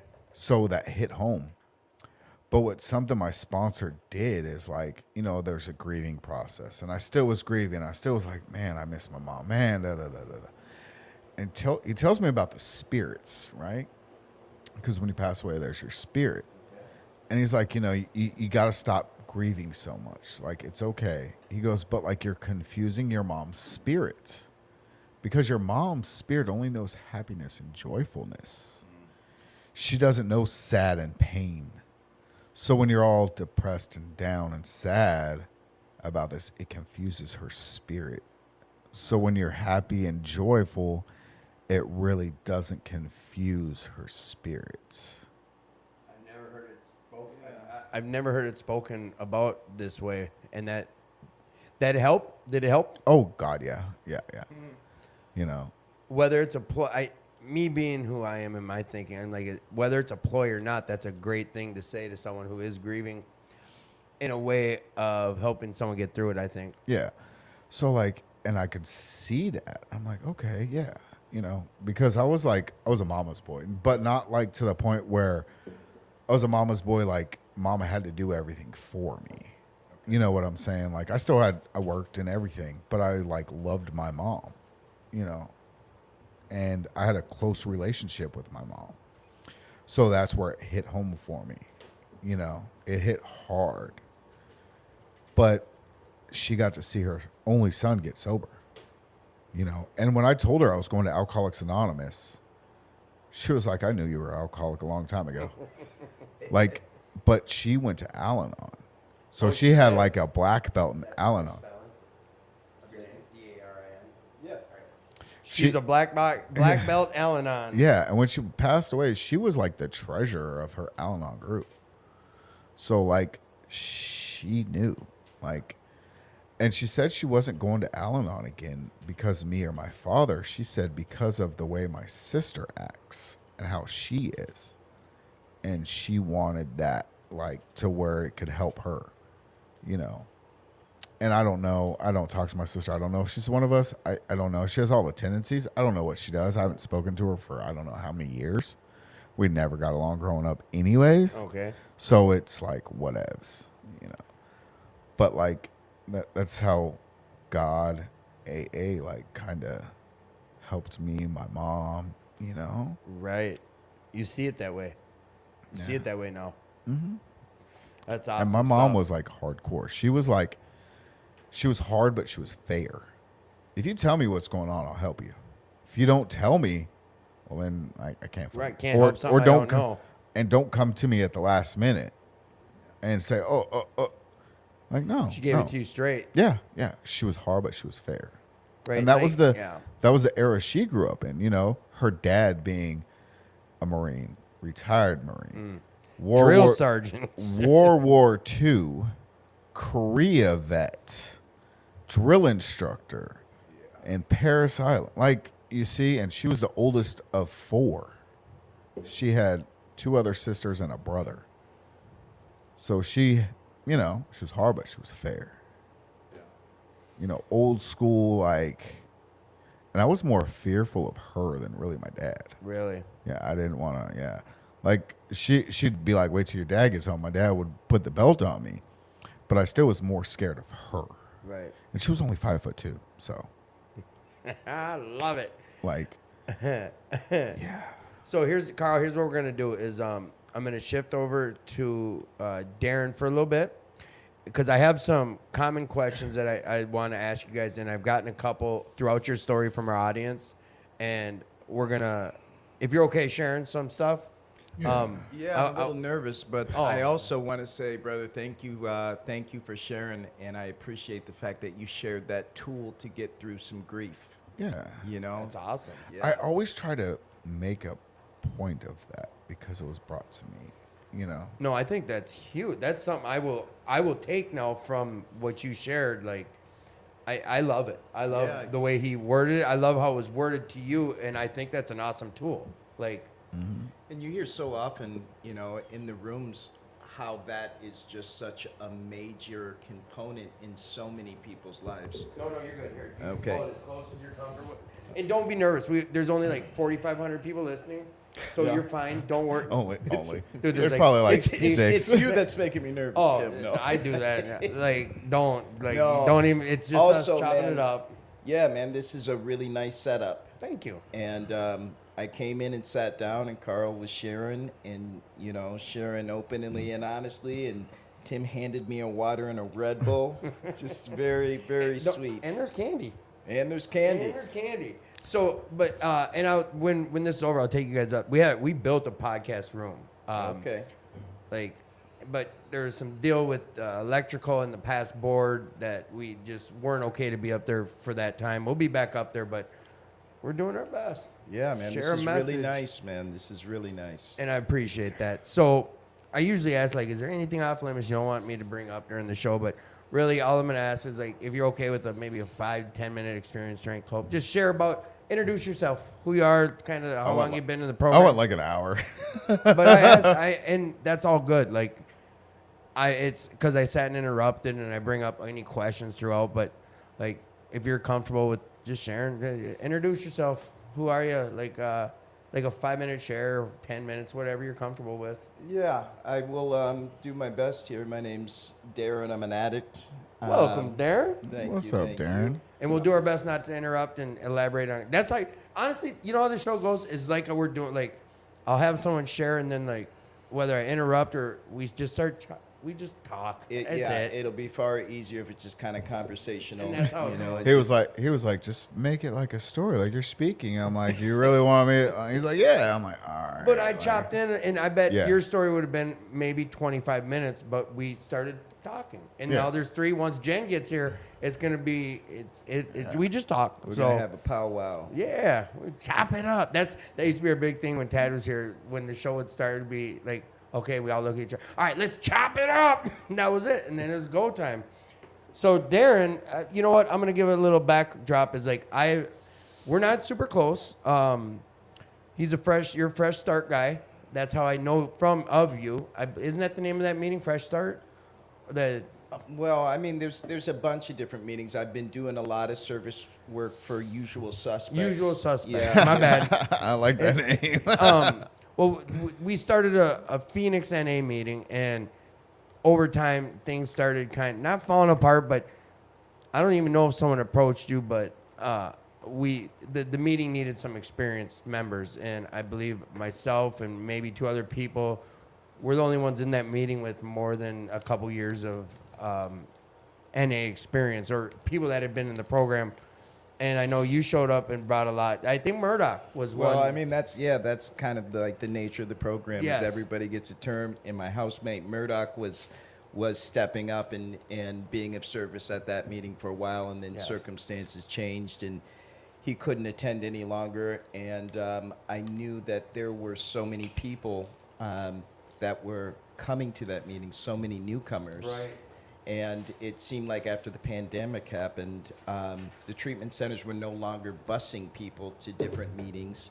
They just sent everybody to Yes. Phoenix, and it was like an incredibly crucial meeting for newcomers to the program. Yeah. So, We're yeah. surrounded by like 15 So like sober houses. crazy thing is like you said, COVID. Like all the meetings in Fayetteville closed except for my home group, and my home group was just packed during that. Now they all went back, but like it was just because we were the only ones that were like, we're staying open. This was the only club that I know of in Minnesota that stayed open the whole time. There might be some others I don't know of, but Yeah, there really wasn't, because there was a request made from NA World Service to Yeah. have all meetings be virtual. And before Phoenix started, one of the members who started Phoenix, we had a lot of different conversations, and that's the other thing about Matt? Yeah, Yeah. me and Matt had a lot of different conversations about how that should be handled, and he really wanted to have a meeting in person. oh and- yes, he did. Yep. Oh, yeah, he And did. and so it happened, but that's like one of the cool things about NA is every meeting's autonomous, Yeah. and they're just suggestions. And But you know what suggestion means? what? A nice, polite command. You know, Some would like me to believe that. No, Yeah, it's higher to legit, be older. legit. That is the definition of a suggestion. oh, well, now you got me on. A one. nice, polite command. Yeah. So, like, hey, it's suggestion. Like, so we're politely asking you to just go ahead and do these. So, Darren, when you got part of, and I don't know why I tried to tie that in right away, but it's something I'm grateful for, is you came to some of those business meetings when Phoenix was at a point of really evolving and growing, and like you brought a knowledge to the meeting and the business meeting. And so, I don't know, a cool calmness. It was something like, I don't know, I know I've never said, hey, thanks for what you did, but it was something that was needed, and whatever, if it's higher calling but it was something that I believe was crucial at the time when you started getting more involved with it. And I think you took a position too at that time. I don't know, it's like maybe a year and a half ago too. I think it was a pretty big deal that some of you guys started showing up there. 'Cause Yeah. Yep. Yeah. Well, I appreciate that, but like, it's only through recovery and through service in NA that like I learned how any of that stuff works, and I had some experience prior to the pandemic, so it was like, it felt good, and it felt like there was a need to be able to show up and try to share some of the information that was shared with me. Right. So you did mention when I asked if you were part of meetings, I didn't mean to try to age you, but when I was like, oh, are you part of meetings that used to smoke in? But what's your sober date or clean date? Sorry. Yeah, clean date, January 13th, 2013. Nice. Yeah. Come January. So yeah, 10 years. You got your dime 10 here. years. Yeah, Dimes. 10 years. And I started using when I was 13, and I got clean when I was 40.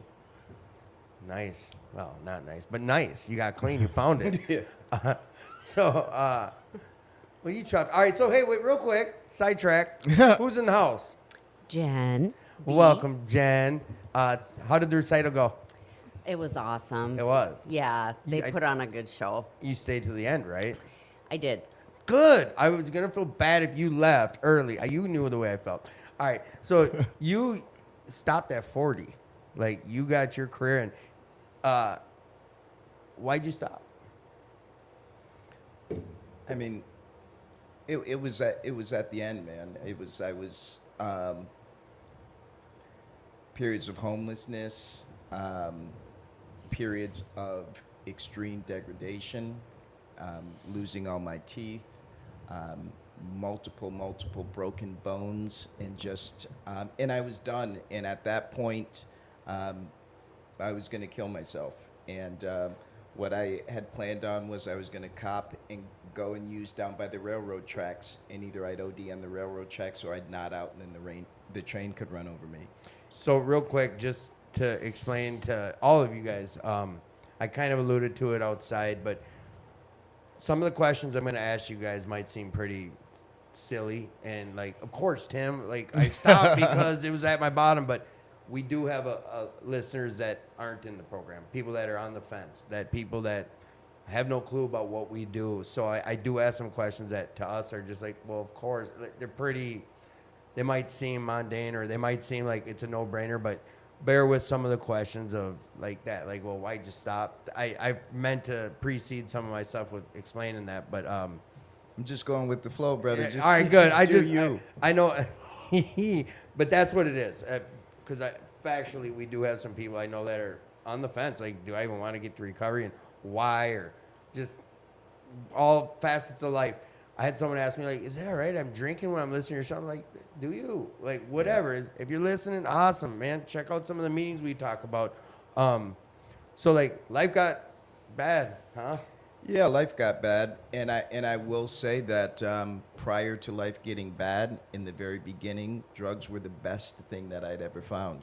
I loved drugs. They were my favorite way, and shortly thereafter, my only way of engaging with the world.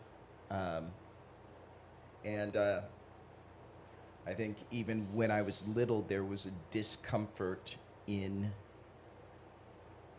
just being alive, you know. I remember early memories feeling uncomfortable, not knowing what to do with my arms, and feeling like I was born in the wrong type of body type thing, you know.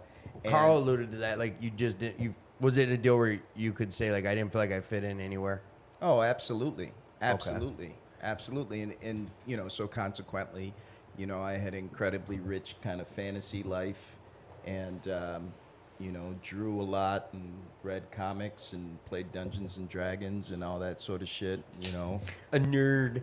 They called me a nerd for doing that stuff growing Yeah. up. Like I was a nerd, but I pride myself on. I wanted to doing be that outside. stuff. Hey. Like I always wanted to be So away. but that was like that's an escape. That was an escape. I mean, and then later I was outside. You know, I started skateboarding really heavily and listening to, you know, like when I was very young, I started listening to like punk rock and hardcore music. You know, and how I had found that and was like the music sounded like I felt inside. I don't think Wilson Phillips is considered punk rock. Is that a jab? Are you knocking at some of his? Get your mic close. Make it uncomfortably close. It was just a small little joke. Oh. See, inside jokes we don't know because they're inside. Well, 'cause Wilson Phillips was the shit. Yeah, He had that one. I don't famous think song. Darren listened to them. Hey. I didn't. I might have had an Amy Grant here or there, but A suggestion is an idea or a plan put forward for consideration. Someone else wrote a comment, and real quick, it just got brought up. But anyone out there, like, if you're dealing with some self-harm thoughts, or you're down and there's suicidal thoughts or something, I put a hotline up on there. Please utilize that, or just please reach out. Like, you're worth it. Life can change. Like, you're hearing us talk about that, but it's no joke. Mental health's real. Like, please seek some help or reach out. Yeah. Suicidal or homicidal.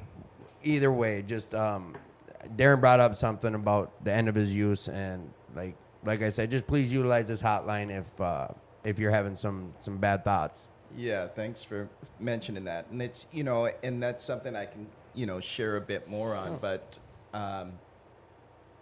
yeah, at the end of the use, you know, what ultimately I have been to treatment inpatient 12 or 13 times, outpatients, lived in halfway houses. Like 30 years old, or like all throughout from 20 to 40, or From 20 to 40. okay. Yeah, I mean, I consistently would go into treatment and think, all right, I'm done. You know, I'm never going to use again. And then I would eat food regularly and on the last day that I'm getting out, I'd make a call and say, I'm going to use just one more time. Yeah. I think we can, like a lot of people can relate. Is that something that, how do I ask it? Was it something you wanted to be done though? Like deep down, or was it just looking back now with the clear head you have, was it just, all right, it's a reset, I'm going to just go reset and then or were you? No, I mean, I wanted to be done. Yeah, I wanted to be done. And I don't think, ultimately, I didn't have the tools on how to perceive and process through the world. All right. That was going to kind of be the question following it. And someone asked this stuff.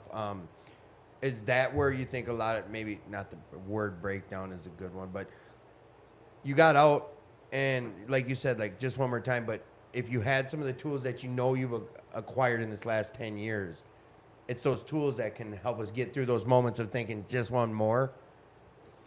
Yeah, I do think so. I mean, it's such a broad thing, man, and I can spin out on this whole thing. But I think that we are, get culturally enmeshed in an environment that doesn't teach us to know ourselves. And the drugs were an amazing survival tool, and they worked for a period. And slowly but surely became more and more of a straitjacket. And that survival tool that I was using earlier was the same thing that was killing me. I think the analogy that I had is like when I had first found using chemicals to relieve a discomfort, it was like outside it was raining, man, and I found a nice dry cave. And I went into the cave and got out of that rain and kind of warmed myself up. And I'm looking out, I'm like, yo, it looks real fucked up out there. I'm glad I'm in here. And slowly but surely, because of the nature of addiction, I just went further and further and further back in that cave until, eventually I couldn't see the exit. I couldn't find the way that I came in. And That is great. That is a great analogy. Yeah. I've never heard it put that way, but that's spot on. I think a lot of people listening or myself can relate to exactly how you just worded that. That's good. And so that's a long span of using. Like we know being in these rooms, I'm an NA guy. Apparently Carl's an AA guy. And like I tell anyone listening, like, we're all recovery guys. Recovery, and you know what? Folks. Just go have an experience with something different. If you're out there struggling, just go have an experience with whatever, like church or TM or anything that can be different. I've had so many multiple facets of different angles of recovery, or I just like to say finding a new way of happiness. But throughout that span, like we've seen, jails, institutions, or death. And it's the death part that's scary, and I think you alluded to it. Like, death was close to you a lot of times while you're out there in those 20 years, correct? Oh yeah, yeah. Was that even ever? It's a question we get. Was that a fear of yours while using ever? No, It wasn't. no, not at all. In the process of using, you just, the reason why I use is to not give a fuck. And to not have to be accountable and not have to show up in the world. And to put myself in a bubble, I would risk my physical health in order to create a space where I was emotionally protected. Right. Because that's how fragile I was, So I would be in incredibly violent situations and put myself in those situations just to, the payoff would be the emotional safety. Yep. To Yeah, place you're wearing this myself in a big bubble. Kevlar warm blanket but we still put ourselves in situations that are very dangerous. Yeah, it's the life of an addict is something else. Yeah, so without me having you tell like your whole story, but you kind of this 10 years, I wanna highlight. I wasn't able to get him to really. I like to talk a lot about the hope part. Well, let me touch on this. Is that when I was done and fully realized, like, I can't do this anymore, and the thought of suicide was at the forefront of my mind. Also, what I knew was that, in all actuality, I had never given living a full chance. So I had never fully just surrendered to the unknown. I always thought there was a part of the way that I could do it. Well, I'm going to do this, but I'm not going to do that. And rather than checking out, I knew that there was somewhere inside a light inside of me, just like there's a light inside of everyone, that I wanted to give the opportunity to allow to be and to see what it looked like. Because my entire, for many, many years, 27 years, almost 30 years, was running from being engaged. I might have, at my younger years, called it partying, or I might have called it, but ultimately it was trying to escape my own feelings and emotions. So we talked about, like, not a bottom, but you got to a dark place by the sounds of it. How did you make that leap to recovery? What did you end up doing? What was that, your process of getting into these rooms? I see smiles. What's up? Well, Come I on. mean, yeah, I've had multiple bottoms. Okay, so this the one that brought you know what, and sometimes we have way worse bottoms, but we end up here off of a toe stub or something. But what was this last, the one that stuck, the one that worked, and how? I just had a glimmer of grace, a glimmer of hope that there was something more inside of me and something more available to me. And, I made a call, and, I would try to stay in contact with my mom, and I had made a call. She was out here. And my addiction has been with me in various different cities and moving all around. But I had called my mom, and I had told her, I said, I'm done. I can't do this anymore. I can't live this life anymore. And, I want to try to do something different. She said, let me think about it. She called me back. She called and talked to other family members, and they were like, fucking don't do it. Don't do it. You don't want that wild card coming into your home. And she just, it's so important to, luckily there's the rooms, but it's so important to have someone who loves you. It's so important to have someone who loves you. Who won't give up on you. Yeah. And if you don't have that somewhere in your life, that's one of the magics of the rooms, is there's a whole room full of people who can love you and know where you've been. So that's a really powerful experience. But my mom, at that time, I was very, very physically ill, mentally ill. I had thought I had bugs in my skin, so I was cutting out these bugs out of my skin and putting them in cellophane from cigarette packs and taking them to the hospital. And she was like, yeah, you can come here, but you've got to go to the doctor and get the bugs out of your skin first. Was it like a psychosis thing? Yeah. Okay. Yeah. I mean, I've heard other people share about similar things. Matter of fact, I think my girlfriend shared something about that, and that can be scary. I mean, we laugh about it now. We can look back and laugh about that situation, but like, that's one of the things I love about being in recovery, is all the shit, the darkest shit you've been through is just hilarious now, And like I said, there's people, what'd you call them, world or earth people? Oh, I got you on mute, so sorry. Yeah, I call them earth people, because normal is just a setting on a washing machine, so I call them earth people. Dig that. So, like, your mom, had this been something like you tried doing multiple times, like go back home and No. F up or No. turn you up? Turn you down. You just speak up. Be like, turn this I was shit trying down. to not interrupt, but you didn't have your eyes open. Oh, it's because I'm so smashed. I know. All right, Put your one. glasses Tell me, on. thumbs up, thumbs down, quieter, up, higher. No, it's good. Oh, okay. I mean, it was the thumbs up. So is is that something like you would, was that why it was a hard decision for her, or did she just knew No. how fucked up you were? She just knew how fucked up I was. I mean, when I was using it, I was type of addict, like, I'm out in the woods, you know what I mean? Not like in the physical woods, but I mean, I'm out in the woods of the world. I'm Right. not like asking for other people's help. You're doing you. I'm doing what the fuck I want to do, Or at least that's what I would tell myself. I'm grown. I can do what I want. But like, I think Darren made a real good point, and these rooms, it was something for me. I could say I learned myself is like, you guys loved on me for 4 years till I could figure out how to love myself. Yeah. That's Like- what they told me. They told me we'll love you till you can love yourself. Yeah, and it came true without me.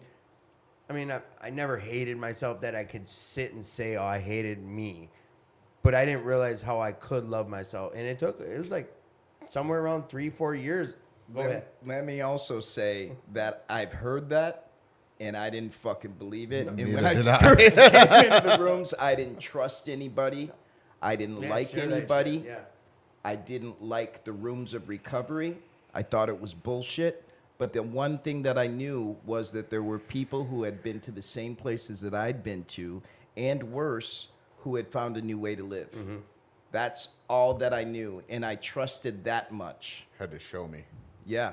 No, yeah. and I think that's a big part. I mean, I saw some familiar faces when I got here. I mean, from the street familiar. Yeah. Because I knew there was no one in my life in recovery when I got here. One person there in Arizona. But to see a familiar face, and they had a few years, but to see someone with some real joy, that I thought that's not possible. There's no way. Especially talking about you cutting bugs out of your skin that weren't there. Was there? There never was bugs, No, right? no, All right, yeah, man. just There was confirming. total psychosis, you know. Yes. But actually, I've got to share this. So I shot my last bags of dope on the train and took a train here with one bag, and my mom picked me up from the train station, brought me to her house, and I had a little quarter of a Suboxone left. So I took that little quarter the next day and went to a temp agency and took the tests. And then 2 days later, they called me and said they had a warehouse for me to start working in. So I think maybe 5 days into a kick, I just went and started working at a warehouse, and it was miserable. Yeah. It was miserable. I'd wake up at 3:30, get there to start at 4:30. I think I worked 4:30 till 2 or something like that. I'd come home, and my blood pressure would just be like, and I would just fill the bathtub with water and lay there and just hear my nervous system at a high-pitched whine and feel my body pulsating. And I would just say, the universe is trying to heal me. The universe is trying to heal me. God's trying to heal me. Because those were all the telltale signs of that I had brainwashed myself into thinking, oh, this means I need more dope. Yeah. So there was some really simple kind of reprogramming, trying to reboot an operating system. Like, my system's just trying to heal me. My system's trying to heal me. And just to not use. And then I'd take a nap and I'd go to a meeting. My mom would drive me to a meeting and drop me off. So you instantly start going to meetings right away? Right away. Went to meetings nonstop. Every day I went to a meeting. Did you have an arrangement with your mom? Like, Mom, I'm going to come home. I'm going to do this thing. I'll go to meetings every day? Or how No. did that? You just... No. You had tasted some recovery throughout your using days, or I mean, Yeah, I had tasted some recovery, or what recovery was for me at that time, which might have been not shooting dope multiple times a day and being on a methadone program, right? And just using here or there, or I had prescriptions to Suboxone in the past, which I'd normally just sell to buy more dope, Right, and then yeah. keep a few, all the kind of standard, just like slow circling down the drain type behavior where you think you're managing your life and you think that, I'm okay. Yeah. I'm okay. I think you kind of worded it in a way that I've always tried to explain it, and I just haven't been in 6 years. I just can't put the words together. But like, people ask, I can't tell you I had some crazy bottom, but the hassle of the hassle versus that high, because I never kid people saying, like, I stayed getting high for 10 plus years because I loved it. I loved that feeling. But the other side of all the shit that piled up in order to get that feeling finally became too much. Yeah. But I dealt with it for how many years that it was okay because I wanted that feeling. And you worded it a different way, but it was basically, it sounded the same. It was just, I like how you say things. You hear his analogy about being in the tunnel? Yeah, I love it. The drain, like a. Yeah, he's always got a good way of explaining I things. said you got a good mouth? Yeah. Tim said I got a pretty mouth. He got a You sure do That got a pretty pretty sounds better mouth. coming from North Carolina. And you also got those 2.0 teeth. You sure do got a pretty mouth. Yeah, perfect. You know, if you hear the banjo, it's too dang late. Carl. So, all right, 10 years couldn't you've help been it. in these rooms and doing this thing, and I know just from what I've seen, like, you got a smile on your face most of the time, and when you share, it's from the heart, it's poignant, and, like, do you work program with a sponsor? Yeah, I have a sponsor. And do you have sponsees? I have one sponsee right now, and yeah, that's one of those things. Jen always laughs at me because when people ask, I'll let them know I'll share my recovery with you, but a lot of the ways that my service looks, I do a lot of service in other areas, and time is pretty packed up, and also being a sponsor is a huge responsibility. Mm-hmm. It's a huge responsibility, so I don't like to commit myself if I know that I don't have the full bandwidth to really give. No, I hear you. I look at Finn, and there was a time I met with Rob, like there was like 6 sponsees. I was like, you're nuts, dude. Like, but some people, listen, I've yet to hear someone come on the show and talk about a relapse, and it never sounds like this. Yeah, I was working with so many sponsees, and I just had to go use again. Yeah. It just Or never. drink, like whatever. Yeah, no, whatever, I like, never. hey. I've yet to hear that. Like, whatever. But so, tell us about a highlight in the last 10 years because of recovery. Oh wow. I mean, there's been tons of highlights, man. I mean, this is the main thing about recovery for me is like there's not, I get to kind of walk through this experience of being alive, and there's not any point in the distance that I'm trying to get to. That's something that I cannot relate with, and I know a lot of people have goals that they're, and like I want to be this or I want, I just try to show up in my life, live by spiritual principles, be mindful, review my behaviors. At the end of the day, I have a sponsor, I work the steps, and because of that, like it's really, man, it's really some supernatural shit. You know what I mean? Like recovery is modern day alchemy, and like all of a sudden steps appear that weren't there before, and all of a sudden you're just moving down a path that you couldn't dream of if you sat all day and thought about what it would look like. But because of recovery, like I was working in warehouses just doing manual labor jobs for $9 an hour and hurt my back and decided to go on to Craigslist. And I saw an ad for a job, and they were like looking for this type of person who has some of this experience, blah, blah, blah. So I just applied, and I thought it was going to be a hustle, and consequently they hit me up. I had to do a bunch of work on these servers, and then they took me out to eat, and we all sat down. I mean, but because of that job, they've flown me to London, and I've stayed in London. So they gave an addict like you a passport? An addict like me, I got the passport. So you experienced some life. Oh man, yeah. I've been to meetings in multiple different countries. The NA fellowship. In fact, on our usual suspects meeting, we do clean time, and we count down to the most important person in the room, which is something they do in the NA meetings in London, which they do the multiple years of recovery to 18 months and count down to. See, I've never been a part of a meeting that does that. I didn't know usual suspects do that. Yeah. I've never been to a meeting like that, but at a convention I've been to where they count down. They do a countdown and a at count up. At a convention, No, that's great stuff. You were supposed to be here at 8. Well, I mean, I know. It's all good. It's all good. Tons of opportunity. I'll also say, like, just from when I first got into NA, I wasn't comfortable doing service work in NA when I first came in because I knew I had to work an abstinence program, but I knew a lot of people who weren't ready to work an abstinence program. So I did my service work at a place called Minnesota Recovery Connection, right, as a telephone volunteer.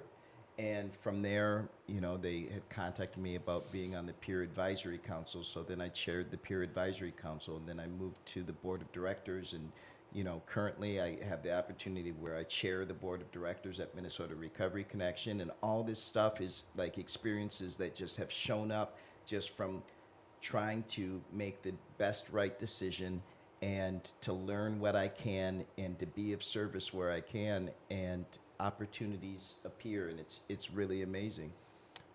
This is one of those no-brainer questions, but it's something I do ask. I'm going to ask you, then I'm going to ask you, and then I'm going to ask you, and then we're going to go to you for some talking. The audience doesn't know who the hell, when I say you, but I do. So the things that you, the things that are going on in your life today, good, bad, you know, just good, do you contribute it because of your recovery and only your recovery?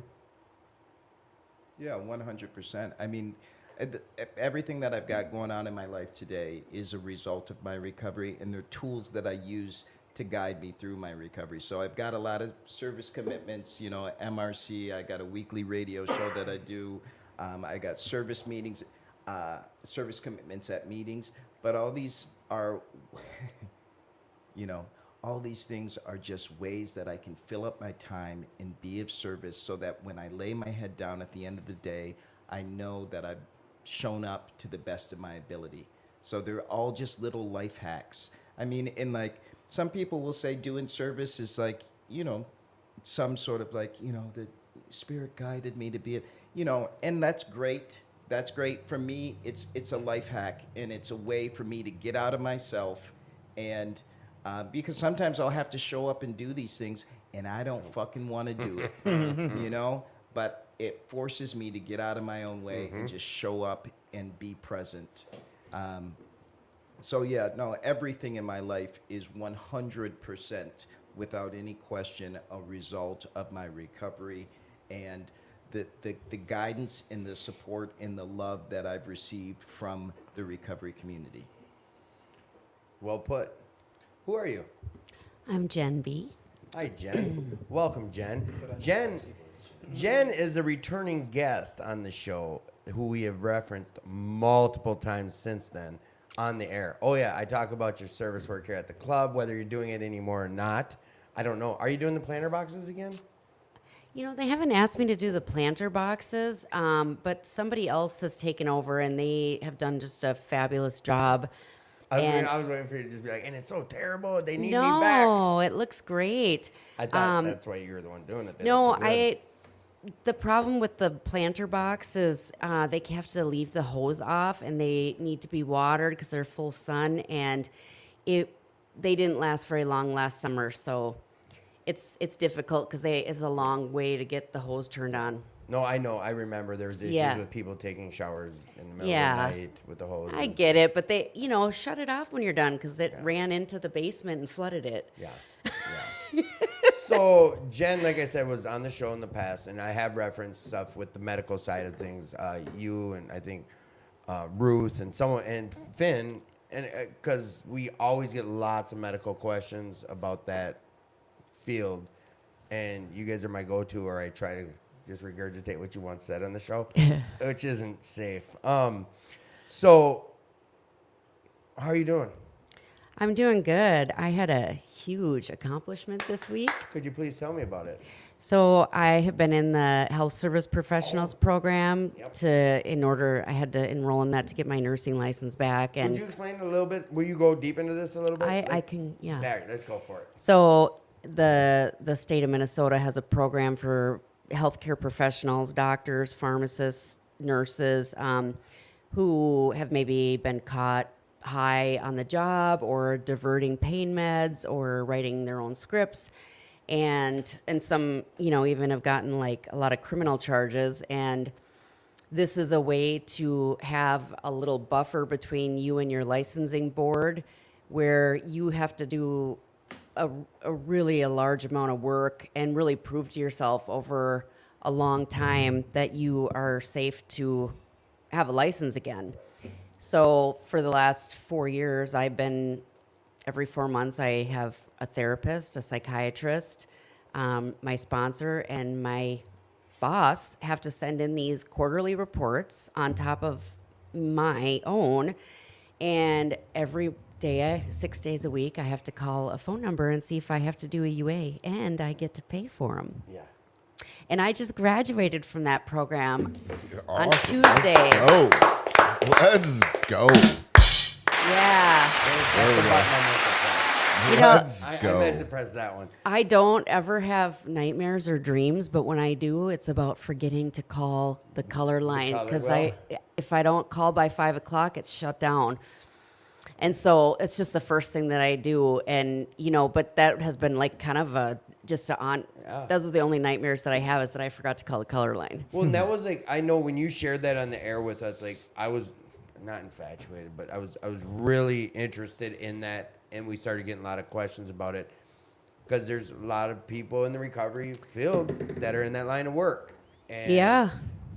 Or people looking to go into that line of work. Yeah. Or whatever the case. They give you a chance, even if you haven't had a license and you have like a criminal record, you can always reach out to them and see what your options are. But I had a 5th degree felony and, but yeah, as long as you do what they ask and you don't screw up, they're going to work with you, but you got to put in a lot of footwork. Yeah. Now, you got to want it. You got to want it. You have to want it, and it's consistently every single day, and you have to stay, you have to sign a release of information for the pharmacy you use. Like they have access to your entire life, which if you're not doing anything wrong, it shouldn't be a problem. Exactly. All right. I think for that first year of dropping UAs, I still, just out of the old habits, still would get nervous. Knowing I did, no doubt, still get nervous. Yeah. Still Well, get nervous. and then there's bakery items and Poppy muffins.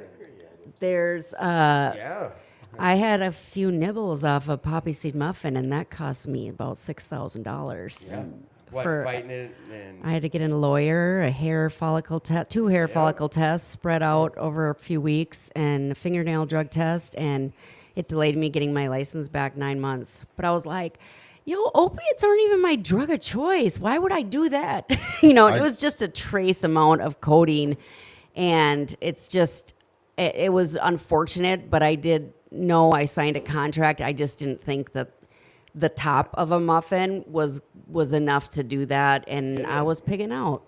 I get nervous too. Like we get random urinalysis Oh, as a all the truck time. driver. Yeah, That's as a right. transportational engineer. transportational engineer. Yeah. Oh, okay, I Transportational like engineer. that. Transportational engineer. We get randoms and I get nervous and I'm like, well, I didn't study last night, so I should pass. Yeah. I mean, and if you're driving like a massive semi, you would hope that they. Yeah. Well, yeah, and that was a big question that came up, and I don't know if we did verify when you were on air or if it was Finn, but as a patient, do I have access to find out about you? Absolutely. And once you have had to sit in front of the board, it is public. Yeah. It's public notice forever. Yes, forever. So yeah, you can look up your doctor, Yeah, your that's what I thought. any nurse. You can verify a license, and it'll show if they've ever had any board actions. Is So- this only for the state of Minnesota, or you can do that Oh, in I'm- other states? I imagine. it's- Oh, they have a HIPAA, Well, HIPAA's nationwide, Yeah, right? it's federal. HIPAA is. Or federal? HIPAA is, but when you are taking care of the public, it's different. So anybody who has a medical license or a nursing license, I would imagine. Would be the same. Well, I've as- looked up doctors in other states. Yeah. And the reason I ask is, and I don't know the show number, but I think it was like our 60 or somewhere in the 60 or 70 range. We had it turned into an hour and a half of back and forth of you can't look. I want to. It doesn't matter who it was, but claiming you can't look up your nurse's info.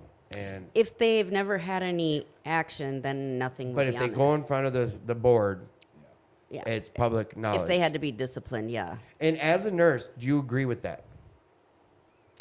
Yeah, I mean, I think after, maybe 10 years or Just to be white. 7 years, maybe an employer would have more access to it than the general public.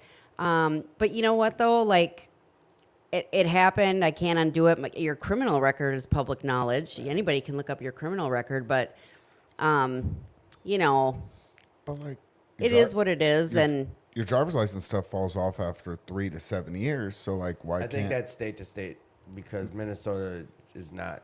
They've changed. It's Yeah. not. It Well, used to be 7 years, then 10 years, and for my license, it's 7 years. Hmm. Anything after 7 falls off. well, I mean, this is Minnesota's was, but they changed that law like a month before my tenure was up. But whatever.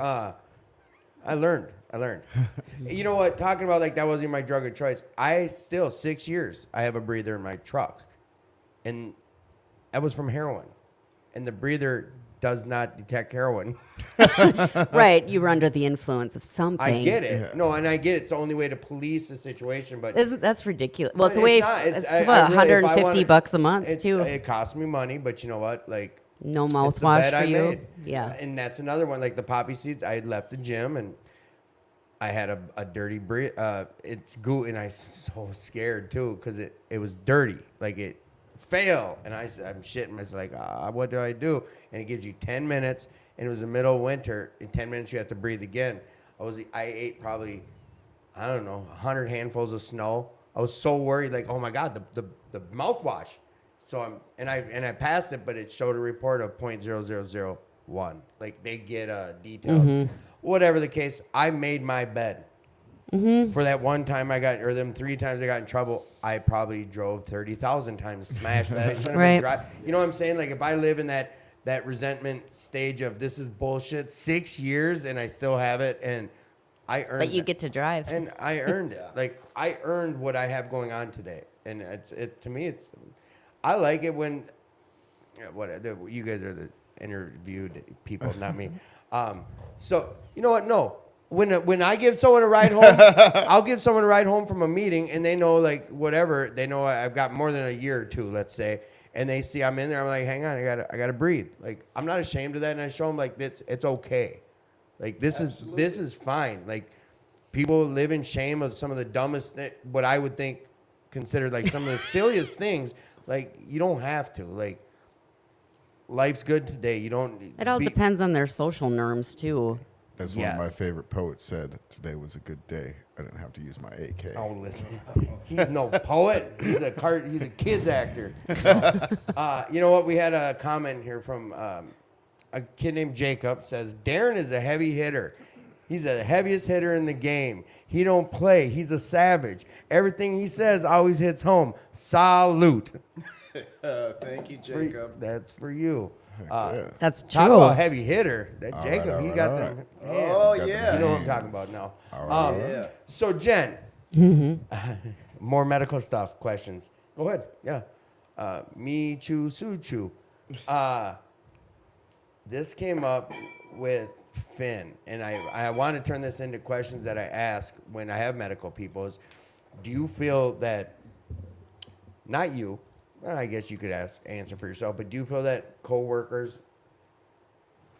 No, I don't want to put you in that position. It's Do you fine. feel that other, like at medical facilities, patients get judged for their going in with a pain or like a liver problem or Oh, absolutely. by the medical Abs- professions?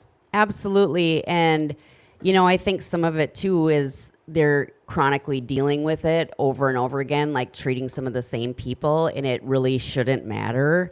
It shouldn't matter. But yeah, they shame them and it deters them from wanting to go back. And, you know, there's new drugs out now. The xylazine is out.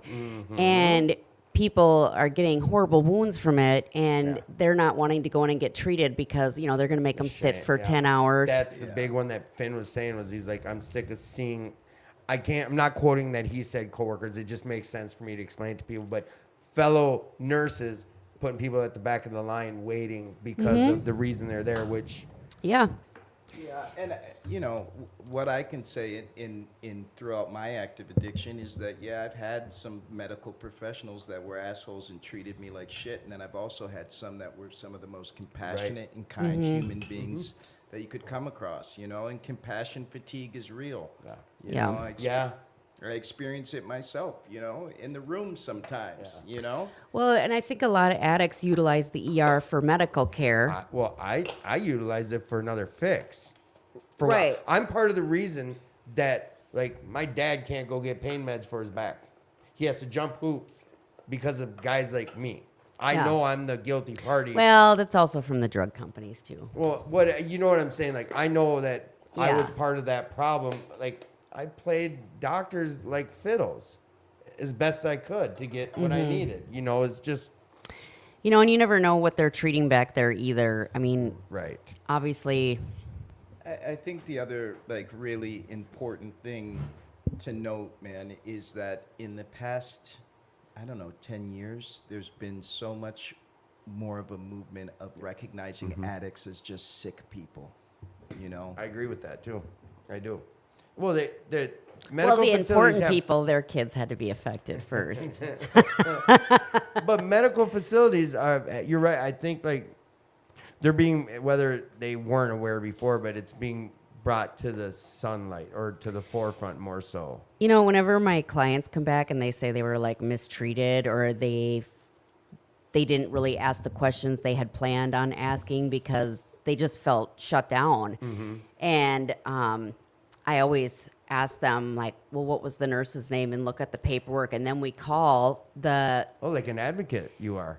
well, you know, trying to explain to them, like, I get it that you're pissed, but if you go in yelling and screaming or call and yell and scream, nobody's going to hear you. But if you tell them how they made you feel and what their name was and what you were there for, you know, then they can learn from it. But that's a very time-consuming Yeah. process. But I try to when I have time because I was treated shitty when I got clean by a doctor out in Plymouth, and it was. I think you shared about that on You the show. made me feel so small. Yeah. And how degrading is that when you finally get to a point of, all right, I'm gonna go get some help, or And it was because I told her I was a nurse. really. Yep. Like, you know, when I had my blood clots, I was shocked. You know, they actually, like, it's the worst pain ever. I do not recommend you get this. Okay, I'll stay away from blood clots. then. Yeah, but they were giving me morphine every 2 hours, intravenously, and Oxycontin's 2 hours, and I was in the hospital for like a month. But like, being honest of who I am and what I am, you know, I was prescribed Oxycontins afterwards because I was released from this hospital. 0 out of 10 stars. Do not recommend anyone go there. But they gave me 30-day supply of oxys, and I took them as prescribed. It took almost like 3 more weeks for me to physically walk. And then after that, you know, I'm grateful that my doctor knew that I still was in pain. We downgraded to Vicodins, and then we downgraded to another. So he stepped you down appropriately, But also, I was honest with him about my pain. right? You know what I'm saying? Like, look, I'm still in pain, but it's not like what it was. Yeah. You know? Yeah. And Yeah. Go ahead. You know, and another thing, just like since there's a lot of people in recovery, if you do have to go to the hospital, bring an advocate with you. Bring someone, you know, like anytime. I just learned that being a black man, you know, in society, I always have an extra person with me at the hospital. And you always Right. have someone who's there that can advocate for you and can. Just another set of eyes. Everybody period. should have somebody go with I them. had to go by ambulance. A friend of mine came to pick me up and tried to get me in his big old yee truck, and I couldn't even get from my room of my apartment to the front door. Like, so how it happened was I went into the hospital, had my gallbladder removed. Had my gallbladder removed. They're like, go home, take these every 4 to 6 hours, and relax and take a couple weeks off. Don't lift, you know, anything. I'm like, all right, cool. And then like a week and a half, my lower back started hurting. I'm like, wow, like I need to pop my back. And then another week goes, and I'm like, man, I can't. It's not cracking, and I couldn't walk. Is this tied into being a transportation engineer? Is No, I was working for being a sanitational engineer at the time. that okay? Waste management. Yeah, well, it was another company, but waste Garbage management. man, and he's Yeah. a truck driver. Yeah, Darren, though, I like how you played the game. I like it. So then at the time, like I was working at a town called Southern Pines, and Southern Pines is a big golf community. So we literally had to get out the truck, go walk behind your house, get your trash, come back, dump it, take the trash back. It was called backdoor, and Southern Pines is like that. So I was moving a lot. I was walking, running, jogging, like all this, and my gallbladder wasn't functioning.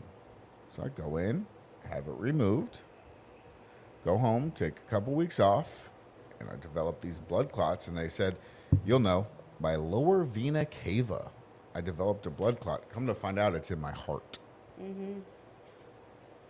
And And it traveled down to your legs. well, it was in my heart first, and then they found 2 more in my right leg because I was complaining about my groin and my leg, and I couldn't walk. And I don't know why my lower back was hurting, but I couldn't walk. So they're like, you know, they were like, have you taken anything? I was like, dude, I took like a Percocet like 3 hours ago, and like I'm in physically pain still, like nothing would, you know. And they gave me a Klonopin, I think, or something like that right when I got there, and it didn't do nothing. Like, I mean, the thing that it makes me think of, man, is like what an amazing machine our bodies are, and what Yeah. we put them through. What we put them through and how they can heal from that. Like I think about that. I go down this weird path of like, I was playing doctor on myself for how long? Like I say I don't like sitting and using the word like needles in vein because I know it does really affect certain people. And in early recovery, it did for me when someone would talk about that. But I was playing doctor on myself with foreign shit. I didn't know what half of it was, and still didn't care because that high was worth it. And your own pharmacist. yeah, All that shit. Like, I don't know. And it's just wild. Like, honesty. And this is what I've learned in recovery is being honest. I used to be a chemical engineer. Yeah. there you go, there you go. All right. There he goes. All right. No, I was a logistical distributor. Street pharmacist. Yeah. I didn't was a- sell I was a- drugs. I traded them for money. I was a pharmacist on the streets. Yeah, and I'm not picking my nose. I'm pointing at my brain. So, like, even in my active addiction, I was like, yo, I could sell drugs because I don't like doing them. Yeah. And, like, occasionally I would. I'd get some substances and I'd sell them to people because I'd just be drinking and I never got high on my own supply. So, like Biggie said, So I'm all good because I'm only drinking a case of beer and a fifth tonight, but I'm not doing the blow I got in my pocket. I'm fine. Exactly. Like, Oh, the rationalization. yeah, justification right there. Oh, yeah. So this is the part of the show where we ask a few common questions, and we'll go this way, then that way. So what we're going to start with you, Darren. Do you have a higher power today? And if so, do you utilize it in your recovery? Yes, I do. And yes, I do. How did I ask it so lamely? What is your higher? If you have a higher power, what does that look like in your recovery today? Yeah, it's interesting. I don't have a deity for a higher power, you know, but I know that there is that higher power, and I can experience it and feel it. And I think how it looks in my recovery is just a knowledge that, you know, I'm just here kind of experiencing this life, and that everything's going to play out. Like, I remember when I was younger, I was stressed out about some shit or other, and I had a friend who was really super Christian, right? And he's like, "What's the matter, man?" And I was like, "Man, I'm anxious about, you know." He's like, "Well, have you done everything you can do?" And I said, "Yeah, and, you know, I'm not sure how this is gonna work out." He's like, "Well, man, you've done your part. Now it's just kind of in God's hands. Like, you don't have to worry about it." And it was you know, I didn't understand it at the time, but I can understand it now, how many times in my past where I've been like, you know, I've got to get $3,000 by the end of the day, or Right, whatever it might right. be, and how it feels like the world's going to collapse or whatever it might be. And a month later, I don't even remember it. You know, it's just that everything's going to play out, and I know that I'll survive through. I'll survive through the next day. That's great. That's good stuff. All right, all right. I like that. Thanks, Jen. Yeah. Hey, Jen. Do you have something that you call greater than yourself? No. Do you have a higher power? And if so, what does that look like in your recovery today? I do, and that was a very confusing thing for me when I came around. I mean, I grew up going to church, but I didn't want to associate that with religion. And the thing that I use that makes the most sense for me is the power of the meeting is what my higher power is, and the people in this program, and you know, the people that care about me. And yeah, I don't have like a, you know, ideal, whatever big word Darren used. Deity. But you know what? That's why I try to, I don't know. I could word it much, but I don't like, I've learned to just know there's something greater than For sure. myself that I can give all my shit I can't handle to. Yeah. Like, Letting dumb it go of down to control. archaic sayings like, Yeah. Yeah. but you're able to utilize that in your recovery. Yeah. Like the meeting, you know. And this kind of goes to another question that I wanted to ask you, Darren, because you said, like, there's days that you do not want to do some shit, but you do it because you need to for your recovery or whatever. It's a commitment. When you leave those situations, do you leave them in the same way you came in them when it's recovery based?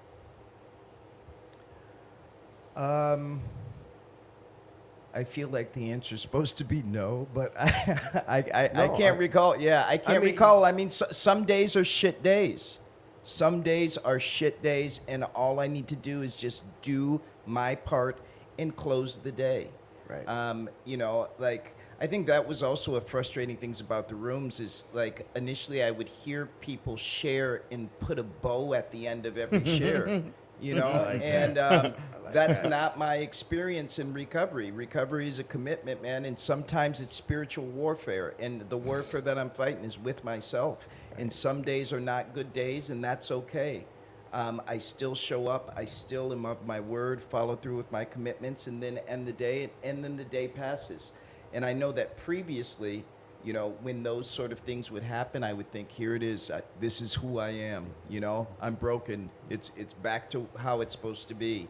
You know, and just in staying clean, knowing that all of that stuff passes, and there are going to be periods where I don't feel engaged and I don't feel excited about the things that I have going on in my life, and that's okay too.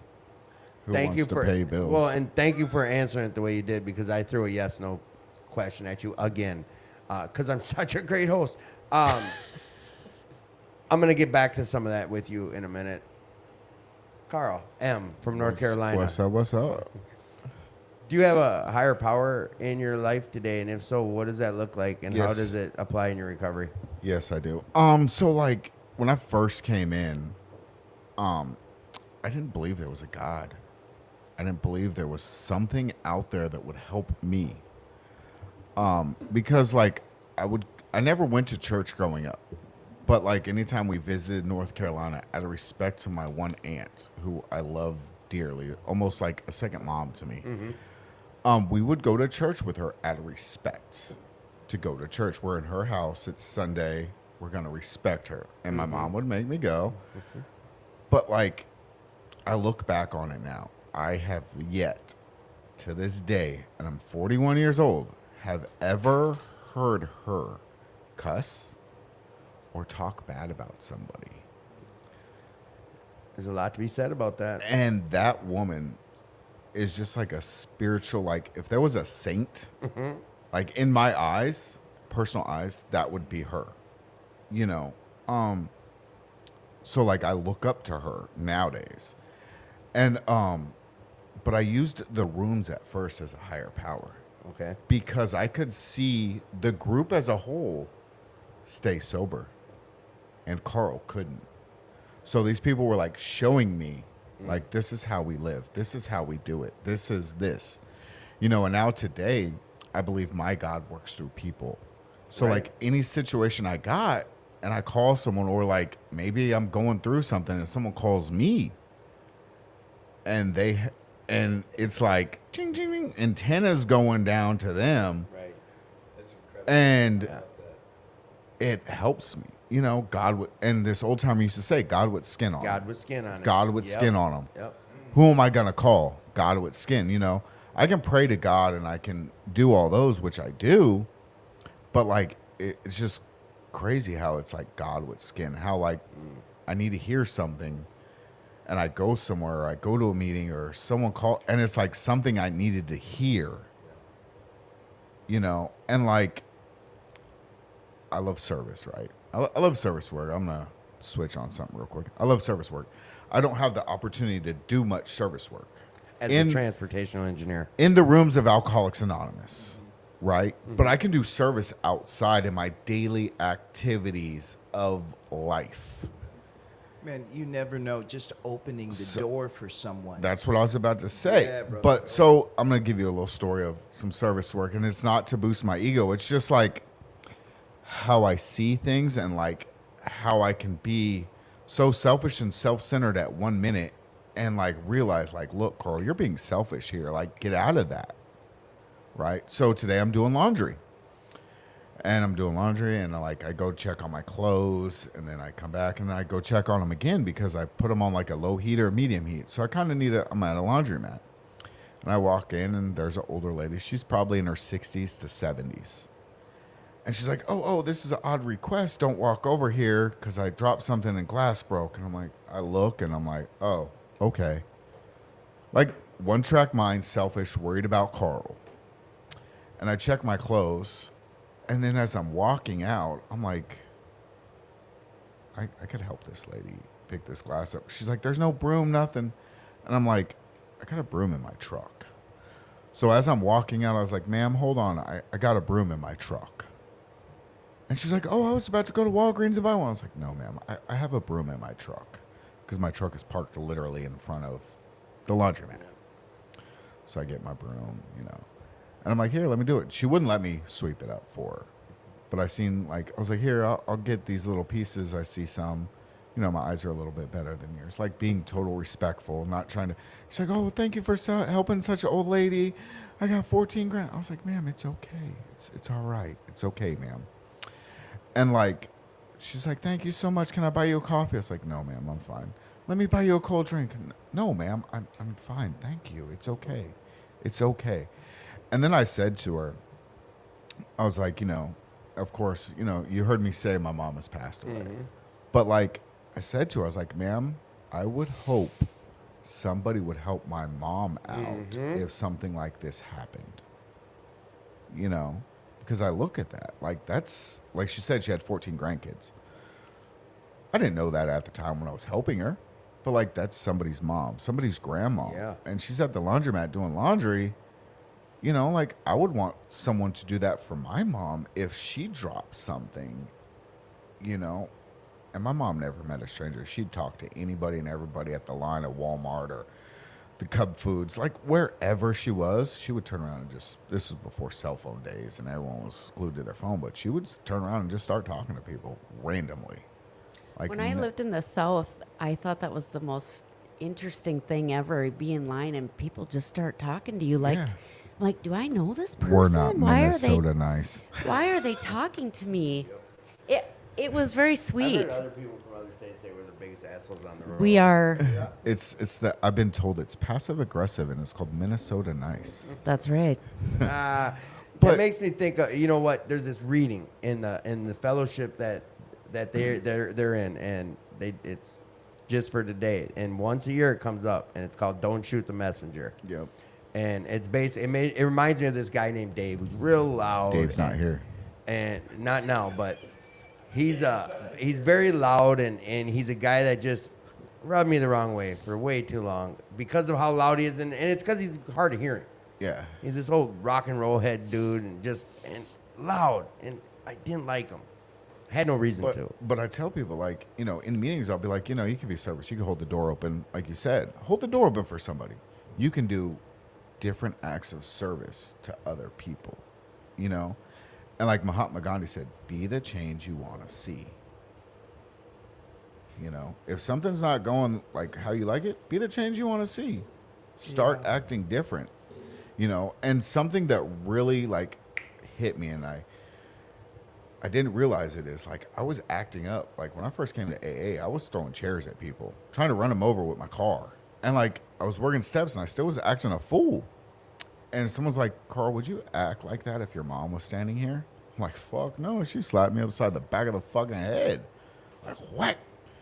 And so like they're like, why don't you act as if your mom's standing right here? Boom, light bulb. So like that's how I try to carry my day, is act as if my mom is standing right here fucking next to me. Because I'm not going to be acting a fool if my mom's around. Yeah. So act as if. And it was like, ding. You know, and that's how, like, my God works through people, right? Like, he's got a sense of humor. And he's like, hey, you know. God was skin. Yeah.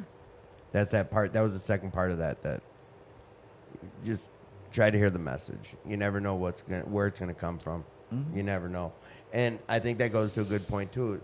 And it gets brought up a lot, but you don't know what someone else has been through that day. That's exactly. You may have lost. They may have lost their mom, and they have to be at this fucking job. They may have their dog. Anything. You don't know what someone else is going through, and it's just not personal. So just try to. I have to remind myself, take a breath. Like, don't get mad at them. It's not personal towards me. Now, don't get me wrong. Some days are better than others. Darren said Some that, days hey. I'm running on self-will, and it's like, get out of my way. I run the show. Look at me. Look at this. Blah, blah, blah. And then, like, I'm all agitated and hateful and all this and pissed off at the world. And, like, if I don't take a step back and realize that I'm acting on self and being hateful towards people and just a dickhead, then it's like, oh, shit. Like, is this how I really want to be towards people? Is this how I want to promote, you know, how recovery is? If you get what I'm saying? Because You might like, be the only glimpse of this program someone ever sees. Exactly. Like, I was at a delivery recently in New Jersey, and this guy was like, I was like, hey, how you doing? He just walks past me. I'm like, okay. I'm like, hey. I'm like, yeah. And he walks past me, goes outside to another truck, comes back. I'm like, hey, how you doing? He doesn't say nothing. I was like, okay, we'll try this again, sir. Hello, how are you? He's like, I'm doing fucking shitty. I was like, I'm sorry, sir. You're having a rough day. I apologize. He's like, what do you want? I was like, well, sir, I'm here for a delivery of this machine. It's not inventory. Let me go get my supervisor. I was like, okay. You know? So I just remained calm because maybe he is having a shitty day. Come to find out, he's always angry and mad. But, like, I apologize. I was like, I'm sorry you're having such a bad day. Like, I might be the only version he sees that I remained calm and didn't get There's pissed nothing off. better than being pissed off and having someone just be nice to you. Yeah. Because Oh, the I'm real Carl would have punched him in the face. You mean the old Carl? Like, yeah, the old Carl, like, if I was running on self that day, I would have punched him square in the face and been like, this building is not going to save your ass. I'm sorry. When you say the old Carl, right? Like this, I had a conversation with someone. I had to let him know. I'm like, it's not the old Carl. It wouldn't be the old Darren. It's the default Darren. Yeah. You know what I I mean? like that that. I like that. person is always inside of me, and that's why I work a program of recovery and stay connected to meetings. Because if I move away from it, I start to tune in static, and my default place that my brain goes to is fuck this world. I got a built-in forgetter. Yeah, absolutely, man. I got a disease of perception. I will perceive things incorrectly, which is why I've got a whole community of people that I check in with regularly and run my thoughts by and really take counsel from. And if my sponsor doesn't hear from me for like a week or so, he's calling me like, yo, what the fuck's going on with you, my guy? I'm a slow learner and a fast forgetter. We're going to take a real hard left turn here. I was going to ask you this, but I've got to ask Darren. Go ahead. Are we alone in the universe? Is this a space aliens question? It's whatever. That's where my mind went. It usually is. I usually ask, do you believe that there's aliens around? But no, are we alone in the universe? And define your answer, please.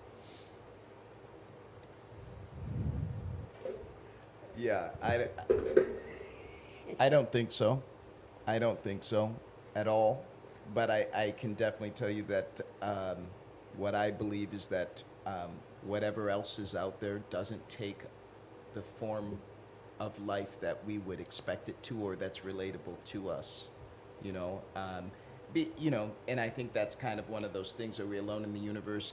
You know, my higher power is this kind of ineffable, kind of ethereal energy that's in the universe that connects us. And like Carl said, when you're in a tight spot, or you think of someone and that connection occurs and they call you, or you call someone and they're just thinking about you, these are all parts of the fact that we are not alone in the universe, and that there is something far larger than us that keeps us all connected, that we exist in the field of.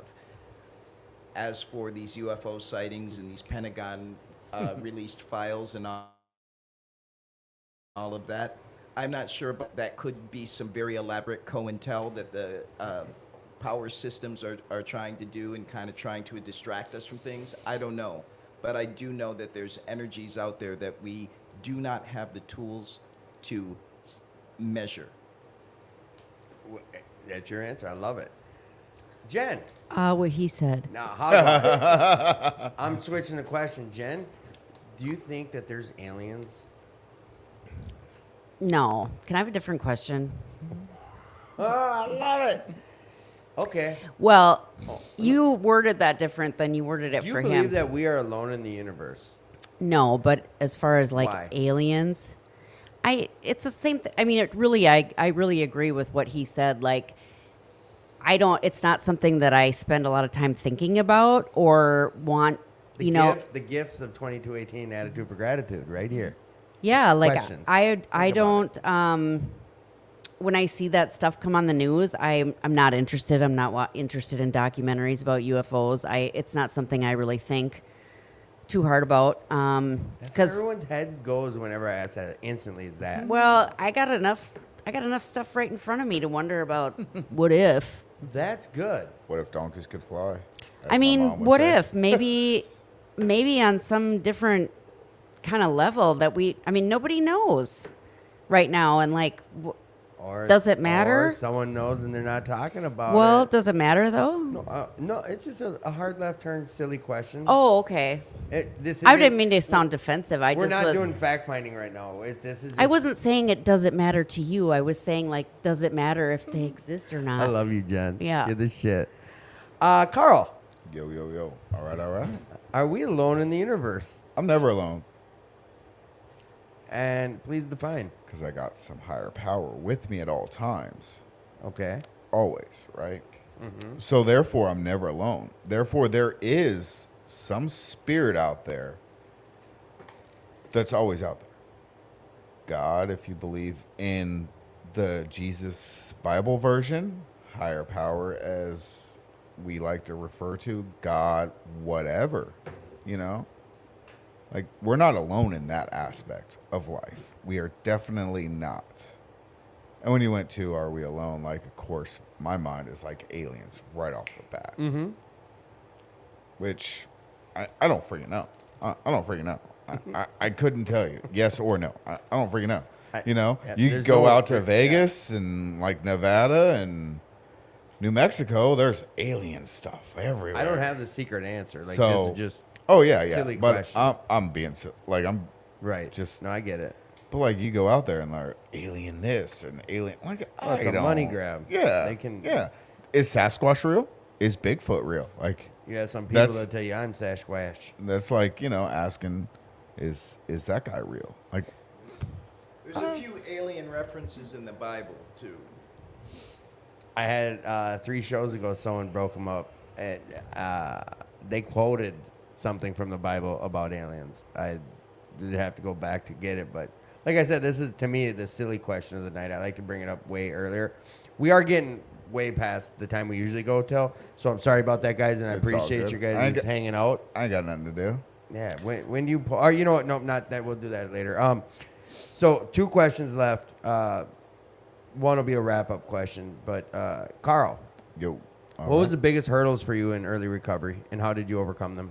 biggest hurdles. Ooh, you went deep on that. Grab a snorkel. Like, I just couldn't accept and admit, like, for the longest time that I was an alcoholic. I just couldn't do it because, like, I wasn't homeless. I always had a job. I always had a place to stay. Oh, Might you were not, sharing- yeah, you were sharing about this. might not have been in the best areas because I was spending all my money on alcohol, living in the ghetto. But that was the biggest hurdle for me because I was never homeless. Always had a job. Always had materialistic things. Even though I had a car at one time that was in my mom's name and I didn't pay the bill and she came and repoed it. Like Yeah, literally. So how did you overcome that though? Like this was a big hurdle for you. Is step one. Yeah, it This was the big hurdle. It was. How did you eventually? Finally, like after coming in and out, and that first sponsor not having everything I had readily available, him coming from Iraq, not having meetings, and all he had was God in his big book, I could be like, if this guy can fucking do it, so can I. So the power of the group, Yes. the power of this of your program was Yeah. able to help you So overcome. that was, and I had a big, like I said, big thing with God. Like, I just didn't believe that there was a fucking God. Like, Right. you know what I'm saying? Like, I didn't. And I didn't understand about God or any of that until it was shown to me. Because, like, I'm like from Missouri, like the show me state. You got to show me something different. You got to show me something different. And when, like, I went to my first convention in North Carolina, right? And I danced out of my shirt with, like, this night. But, like, all the guys had service commitments, right? They all had to share meetings. They're all big in service. And the ladies from this home group was like, come with me. Come with us. And they drug me around and they showed me, like, look, this is how we live. The ladies did? Yes, because all the guys, these were, at the time, these ladies were like 12, 15 years sober and longer. But like all the men from that group had service commitments. So they were all busy. And I was like the only guy from that group that was young, early in recovery. And these ladies were like, come with us. This is how we live. You know, and I respect them for that.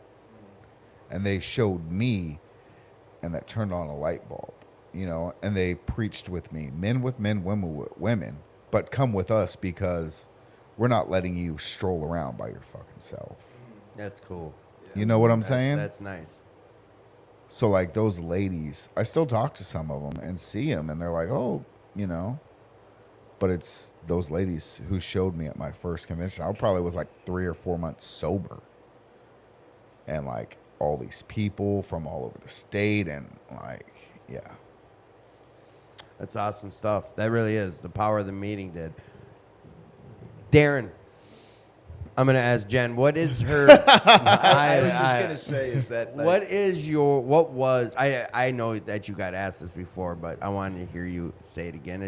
When you were on the show last time, I ask this is the one question everyone gets asked. What was your biggest hurdles in recovery, and how did you overcome it if you did? Well, I would say I did overcome it because I'm sitting here right now. But, you know, there's not just one particular thing. There's a whole bunch of things that make it really hard and make it really easy to want to quit and go the other way. You know, being out in the suburbs, not having a driver's license or a car and needing to figure out how to get a job. Or, you know, my hair fell out when I was in early recovery and I was gaining a ton of weight and all I wanted to do every day was get high. But it was because of the group that, you know, I knew I just needed to keep showing up. But it was not pleasant. I work in a treatment center and I always tell girls like, nothing's going to make you feel super great while you're here. You're supposed to feel like shit for a hot minute. Like a while, like not nothing's cured yet, and there's no medication that's going to take this uncomfortable feeling away. You just got to feel it.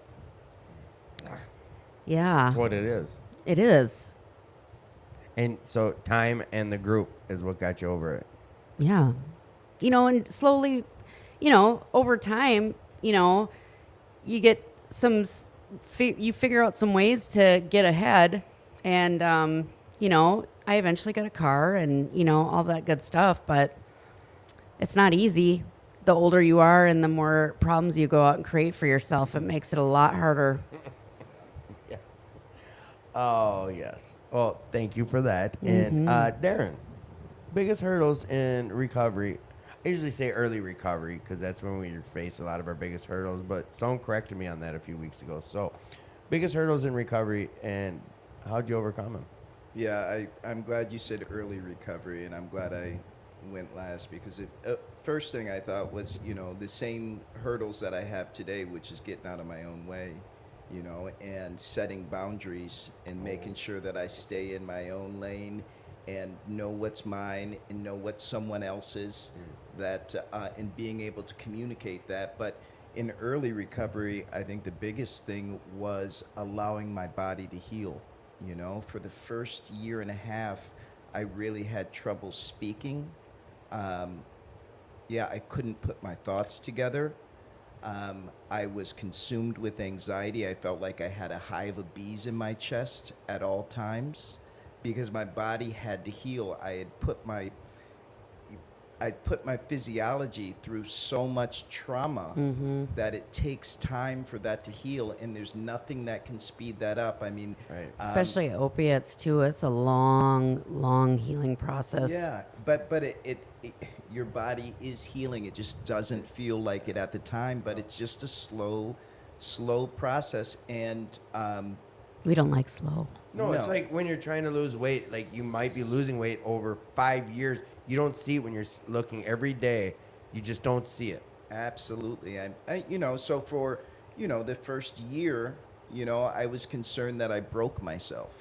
I understand. Yeah, and I just say that for anybody who's listening is like the body has an amazing way of healing. Yeah. It has an amazing way of healing, and all you have to do is just stay with the process. I think it was Murdoch who told me it was, I don't know, it was when we were doing, it was the Addicts for Life. I put him on such an unfair pedestal when I first got to know him. He's a goon. He is, but it was, I looked up that like he came in, I don't care, not that my shit don't stink, but he was himself. And it wasn't the normal yourself that I was used to seeing, but he was clean. And he, like when he shared, he just, I love Murdoch, but he told me, because I was going through what you're sharing about, because I was an inpatient there at Lodging Plus, and I kept going back to that meeting. That was such a great meeting. I loved it. I loved it. It's so sad it never got started back up. And I was really struggling with like 6 months, 8 months in, and I was going through exactly what you're talking about. I was like, I think I fucked myself up permanently. My receptors, I can't feel joy, just a lot of things. And I was bummed out. And he was like, Tim, how long, wait, let's do murder. How long did you, no. He was like, how long did you do opiates? I was like, I don't know, like 15, 20 years. How long were you shooting? I was like, 10, 12. Did you think in 6 months your body was going to snap back? Of course. He wasn't an asshole. He was just like had me figure it out. Like, it was pretty commonsensical how he said it, but it's the truth. And like, I tell people that all the time, like, I used for 10 plus years. Did I really think did I think I would get fixed like faster than, it's not that I got to wait the whole 10 years because I know I don't, because it's already changed a lot. Like around a year and a half, 2 years, like things started really coming back where I could notice, but Even if you feel better, you are not used to having feelings. No. At all. So like, I didn't like to feel. That's why I drank it. yeah. So like a lot of, your body might be healed, but you're still really uncomfortable because you have no idea and you're grieving about things that maybe happened 15 years ago because you never let yourself feel it. And I there- tell newcomers this all the time. You're going to feel shit you ain't never felt before. Yeah. And it's going to suck. Yeah. Yeah. But you know what? I had to do it.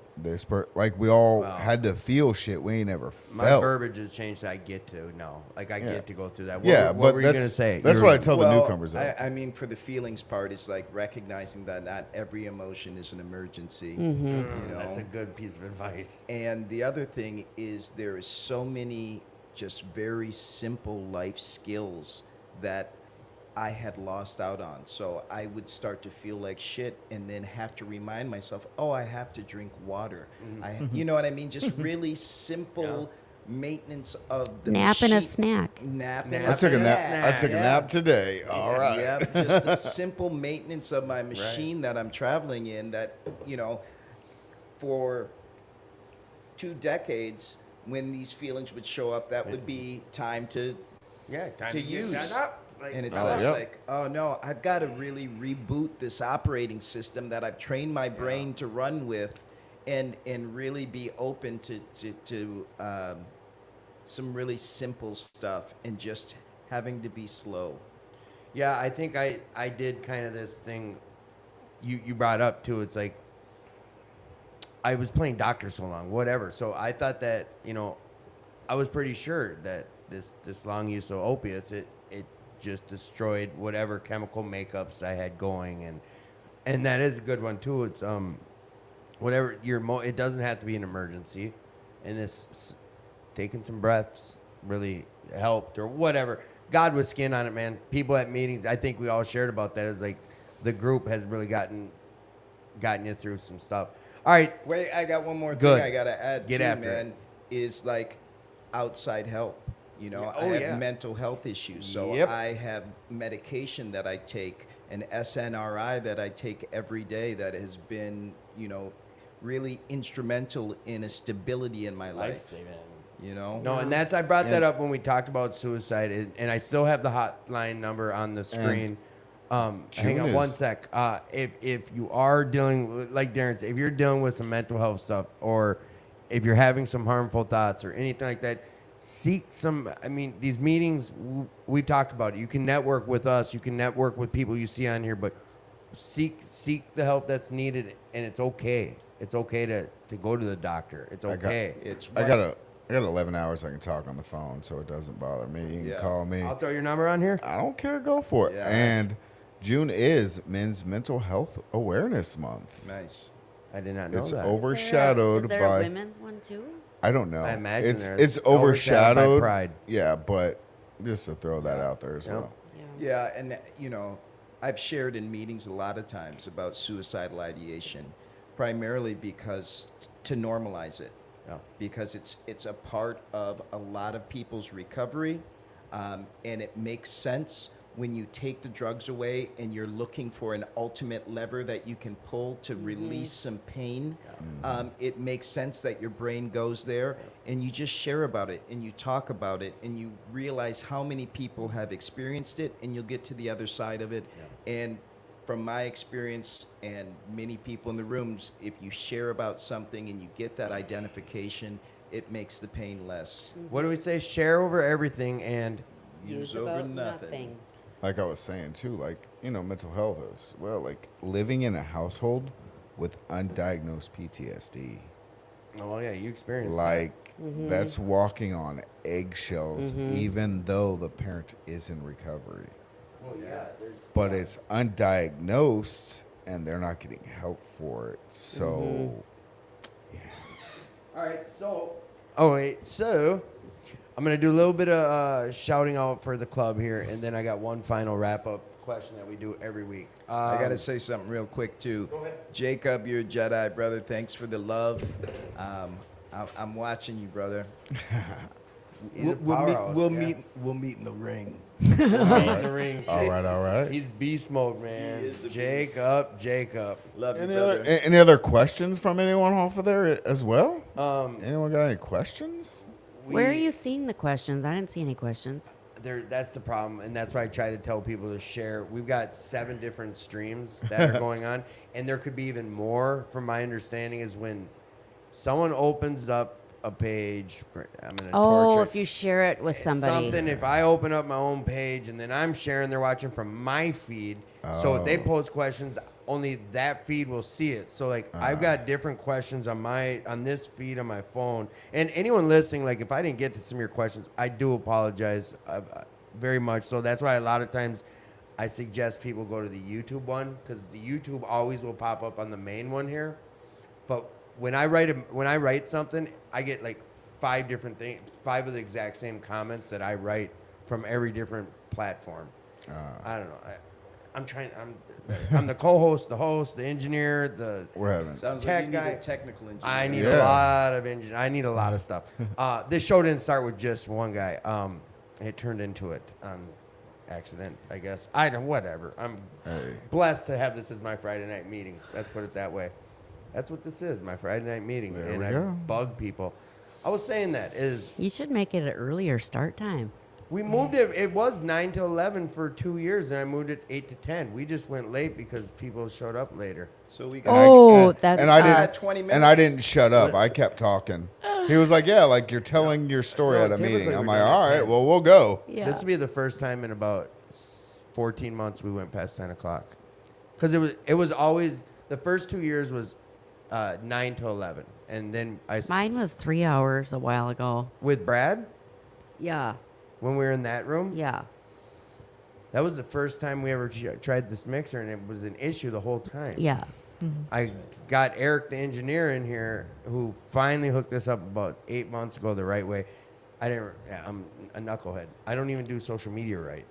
We need an engineer, like a podcast engineer type person. Yeah, I could use a lot of different things. So check it out. 2218 has got so much going on. If you know of someone looking for a place to start a meeting, they're really working with people on room rent and what have you, and they've got tons of programs. I know that the monthly membership fee has gone down, like it's $15, and you get some benefits with becoming a member here at 2218. So come check it out. This club could use your help. You're looking to do some volunteer stuff, like some planting and some cleaning up or whatever. If you have community service hours, you can come down here and get them written off. We got Alan on back in the house every Thursday night at 7 o'clock, room 23. Come check it out. We got a new meeting called ACA. It's Adult Children of Alcoholics. That's in the house. That's in room 23 as well on Wednesday nights at 6:30. That's huge to have those two style meetings back at 2218. Meetings are starting to really come back since COVID here, and a lot of different fellowships. So this club has a lot to offer. So come check it out. We got recovery yoga Monday nights at 5 p.m. It's downstairs in the auditorium, $10. If, like I was saying earlier, if you can't come up with the $10, I have my phone number on here. Reach out to me. I'll make it happen for you. We'll get you some yoga if you want to check it out. Come check it out. Why not? You just had someone say they'd offer to pay for you. Tomorrow night. Can I borrow $10? Yeah, I'll meet you tomorrow.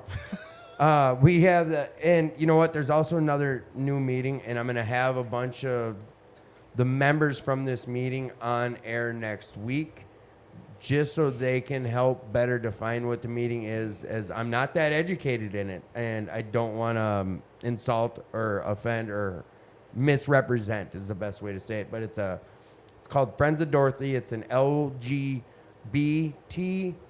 plus sensory friendly meeting. They will come in and explain exactly what that is. And as a matter of fact, this month being Pride Month, they are putting on the monthly dance, and that's tomorrow night at 9 p.m. till about midnight. The first hour is a drag show. I've seen a drag show before. It's awesome. Yeah, no, it's gonna be a blast. They used to do this, and like things happen where it wasn't around anymore, but it's back. So come check that out. Drag show at 9 p.m. tomorrow night. Come win the show. It's a contest or something to that effect. $5 at the door. No one will be turned away. So come on down tomorrow night, 9 p.m. We have the Ride for Recovery coming up on the 24th. That day is going to be a blast. They'll still, if you want to come down, be part of it, or volunteer, you're more than welcome to. And let me make something clear about that day is like my situation. I own multiple motorcycles. I'm showing up. I'm not going on the ride. You don't have to have a motorcycle. You don't have to go on the ride to be part of this day. It's Can a I borrow day. a bike? You can borrow two. It's a day of fun down here at the club. The festivities start at 1 o'clock. The ride leaves at 11. So it's family friendly. There's games, dunk tanks, bags, barbecue, music. There's a comedy hour. So it's a whole day of fun. Come on down, bring the family. It's going to be a blast. 2218 First Avenue South. Let's go. Every day there's Narcotics Anonymous meetings here. Every day there's Alcoholics Anonymous meetings here. Multiple different meetings. So come check it out down at this club. We appreciate all the support. The club needs it. Carl, What's up? what are you grateful for in life today? What am I grateful for? So, like, I'm grateful I have an opportunity to come on this show. Hey, I'm grateful that, like, God wakes me up every morning. I'm not waking up wondering how I got somewhere. Now, some mornings I wake up and I'm not sure where I am because I've been driving so much. Transportation engineering. Yeah. Like, I literally have. I'm like, where am I? But, like, Occupational hazard. yeah, I know how I got somewhere, right? I'm not waking up on the beach with no driver's license, living 6 miles from the beach, coming to wondering how I got there. Right. So, like, I'm grateful for that. I'm grateful that I get to travel all over the United States, get paid for it, they give a drunk like me a passport, too. Oh, yeah. Yeah. And, like, my job paid for it. Top it off. And I'm grateful that, like, I've gotten to go to Canada. Like, my job paid me to go to Canada. 3 different provinces of Canada I've been to. From Ontario to Quebec and New Brunswick. Okay. All the eastern coast. But, like, I'm grateful for that. Like, I never thought I'd see a day where I went to Canada. And my job paid for it. Nice. Like, that is gifts that were given to me as long as I, keep trudging this road to happy destiny. And I look at trudging, right? So my dog rides with me too. Mm-hmm. And she loves the snow. And we're out in the snow sometimes, and she's like hopping around, playing, snorting it, picking it up in her mouth, spitting it out. And I like got to walk her. And like I'm sinking down. I got to trudge and walk through this snow to walk my dog and see the joys of her get it by just snow. Mm-hmm. Like, that's what I look at, I'm grateful. Yeah. Thank you, Carl. Jen, what are you grateful for today in life? I am grateful for this program and the wonderful people that I have surrounded around me. And I'm grateful for my job. I have a place to live. I mean, there's so much to be grateful for. But yeah, I wouldn't have any of it without this program. So, Rah, rah. yeah. Thank you, Jen. Hey, Darren, Hey, Tim. what are you grateful for today? Yeah, I can echo what everybody else had said. I mean, I'm grateful that I have a headspace that allows me to experience some gratitude. I'm grateful for like all the lovely people that I have in my life. I'm grateful that I have the ability to see something kind in the world. I remember when I first got clean and I would be moving around the city, all I could see was all the grimy shit. I'm like, oh, that's a front. She's tricking. They're waiting for dope. And now I'm able to like show up in the world and like see all the beautiful things. I also know all the grimy shit's still there, but I'm also seeing all those lovely things. I got a couple bears at home. I've got great friends. I've got there's so many things to be grateful for. That's not to say I'm grateful for them every day. I like that. I just need to get back to North Carolina so I can ride one of 3 of my motorcycles. Attaboy. Yes. Well, you guys, I'm grateful for the 3 of you. Thank you for coming on. Thank you for being open with me. Thank you for being open with the audience. I unfairly am going to do this to all 3 of you. Are you okay coming back on the show? Was this that bad? No, man. This was great. I'm just starting to get comfortable. Yeah, man. I know Carl will say, let's go another 2 hours. I know he will. Man, I gotta got say nothing but thank time. Thank you for doing this, man. Thank you Yeah. for this service. This is an amazing Yeah. thing to do and to share with people. So You're welcome. Much appreciated. It's my Any- blessing. Did and the audience pleasure. have any questions? Did you ever find out? Yeah, I was asking them throughout. Oh, like, okay. For the most part, that's Gotcha. when I was interrupting your story and Oh, like okay. the, Yeah, yeah. the questions throughout. A lot of times I need to rephrase a lot of them. But yeah, and I always put it out there. It's scrolling around the bottom of the screen for anonymity reasons. I let people know they can just ask me questions directly on my phone. Gotcha. I should tell people that before the show starts so they don't think I'm being rude when I'm like, bop, bop, on the phone. But hey, as a engineer / host, they used to tell me, Tim, because I'd be like, oh, I can do this or that. They'd be like, Tim, you're the talent. Don't worry about the board or the computer. I played that card for so long, like, I'm just a talent. Don't worry about none of it. Not anymore. I'm all this dumb shit now. All right. So you guys, again, I'm really grateful that you guys came on and got a little vulnerable and honest with the audience. And Jen, you'll come back on I for sure a full will. show. For sure. Carl, when you're back in town. Yeah, if I'm here on a Friday night All right. and I ain't got nothing going on. Hey, and if you're listening and you're really kind of taking a look at your life and thinking about doing something different, come down and check out a meeting. Come to 2218. If you see me, I'm here on a lot of Sundays, Tuesdays, and Wednesdays. My name's Darren, and gladly be available to talk with you. Awesome. And as you heard, Carl, anyone would like to get a hold of my guest, if you guys have any ideas for the show, topics you want us to hit, or just anything you want to see happen with the show, like I say, this is your show. If you're ever in Fayetteville, North Carolina, my home group is the Sandalwood Group in Fayetteville, North Carolina. One of the only meetings you still can smoke in, except for Sundays, Tuesdays, and Thursdays. We have a really good big book study on Wednesdays at 8 p.m. that goes to like 10.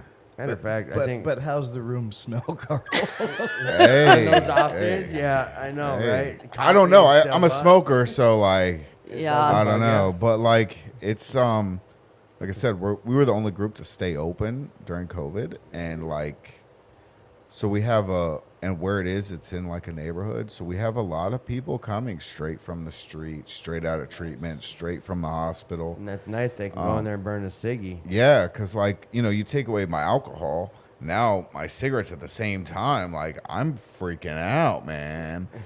But like, it's Sandalwood Group, Okay, Fayetteville, North Carolina. Fayetteville, North Carolina. Jen, is there a meeting you'd like to advocate or get for and tell us what you go to? Well, I would just throw this out there. On Tuesday nights, there's a health professionals meeting for people in the medical field that's out at the retreat, but it's a mix of AA and NA combined. It's Tuesdays. They also have a Zoom version. Okay. But otherwise, I'm here Tuesdays and Wednesdays. All right. And Darren, is there a meeting you'd like to talk? All right. No, You just said when you'd be yeah, here I have my meetings that I go to, and I'll go to any meeting when I need Yeah. a meeting. Just show up at a meeting Yeah. and ask for help. Perfect. I love you guys. Thank you, audience. We'll see you guys next week. All right. Adios.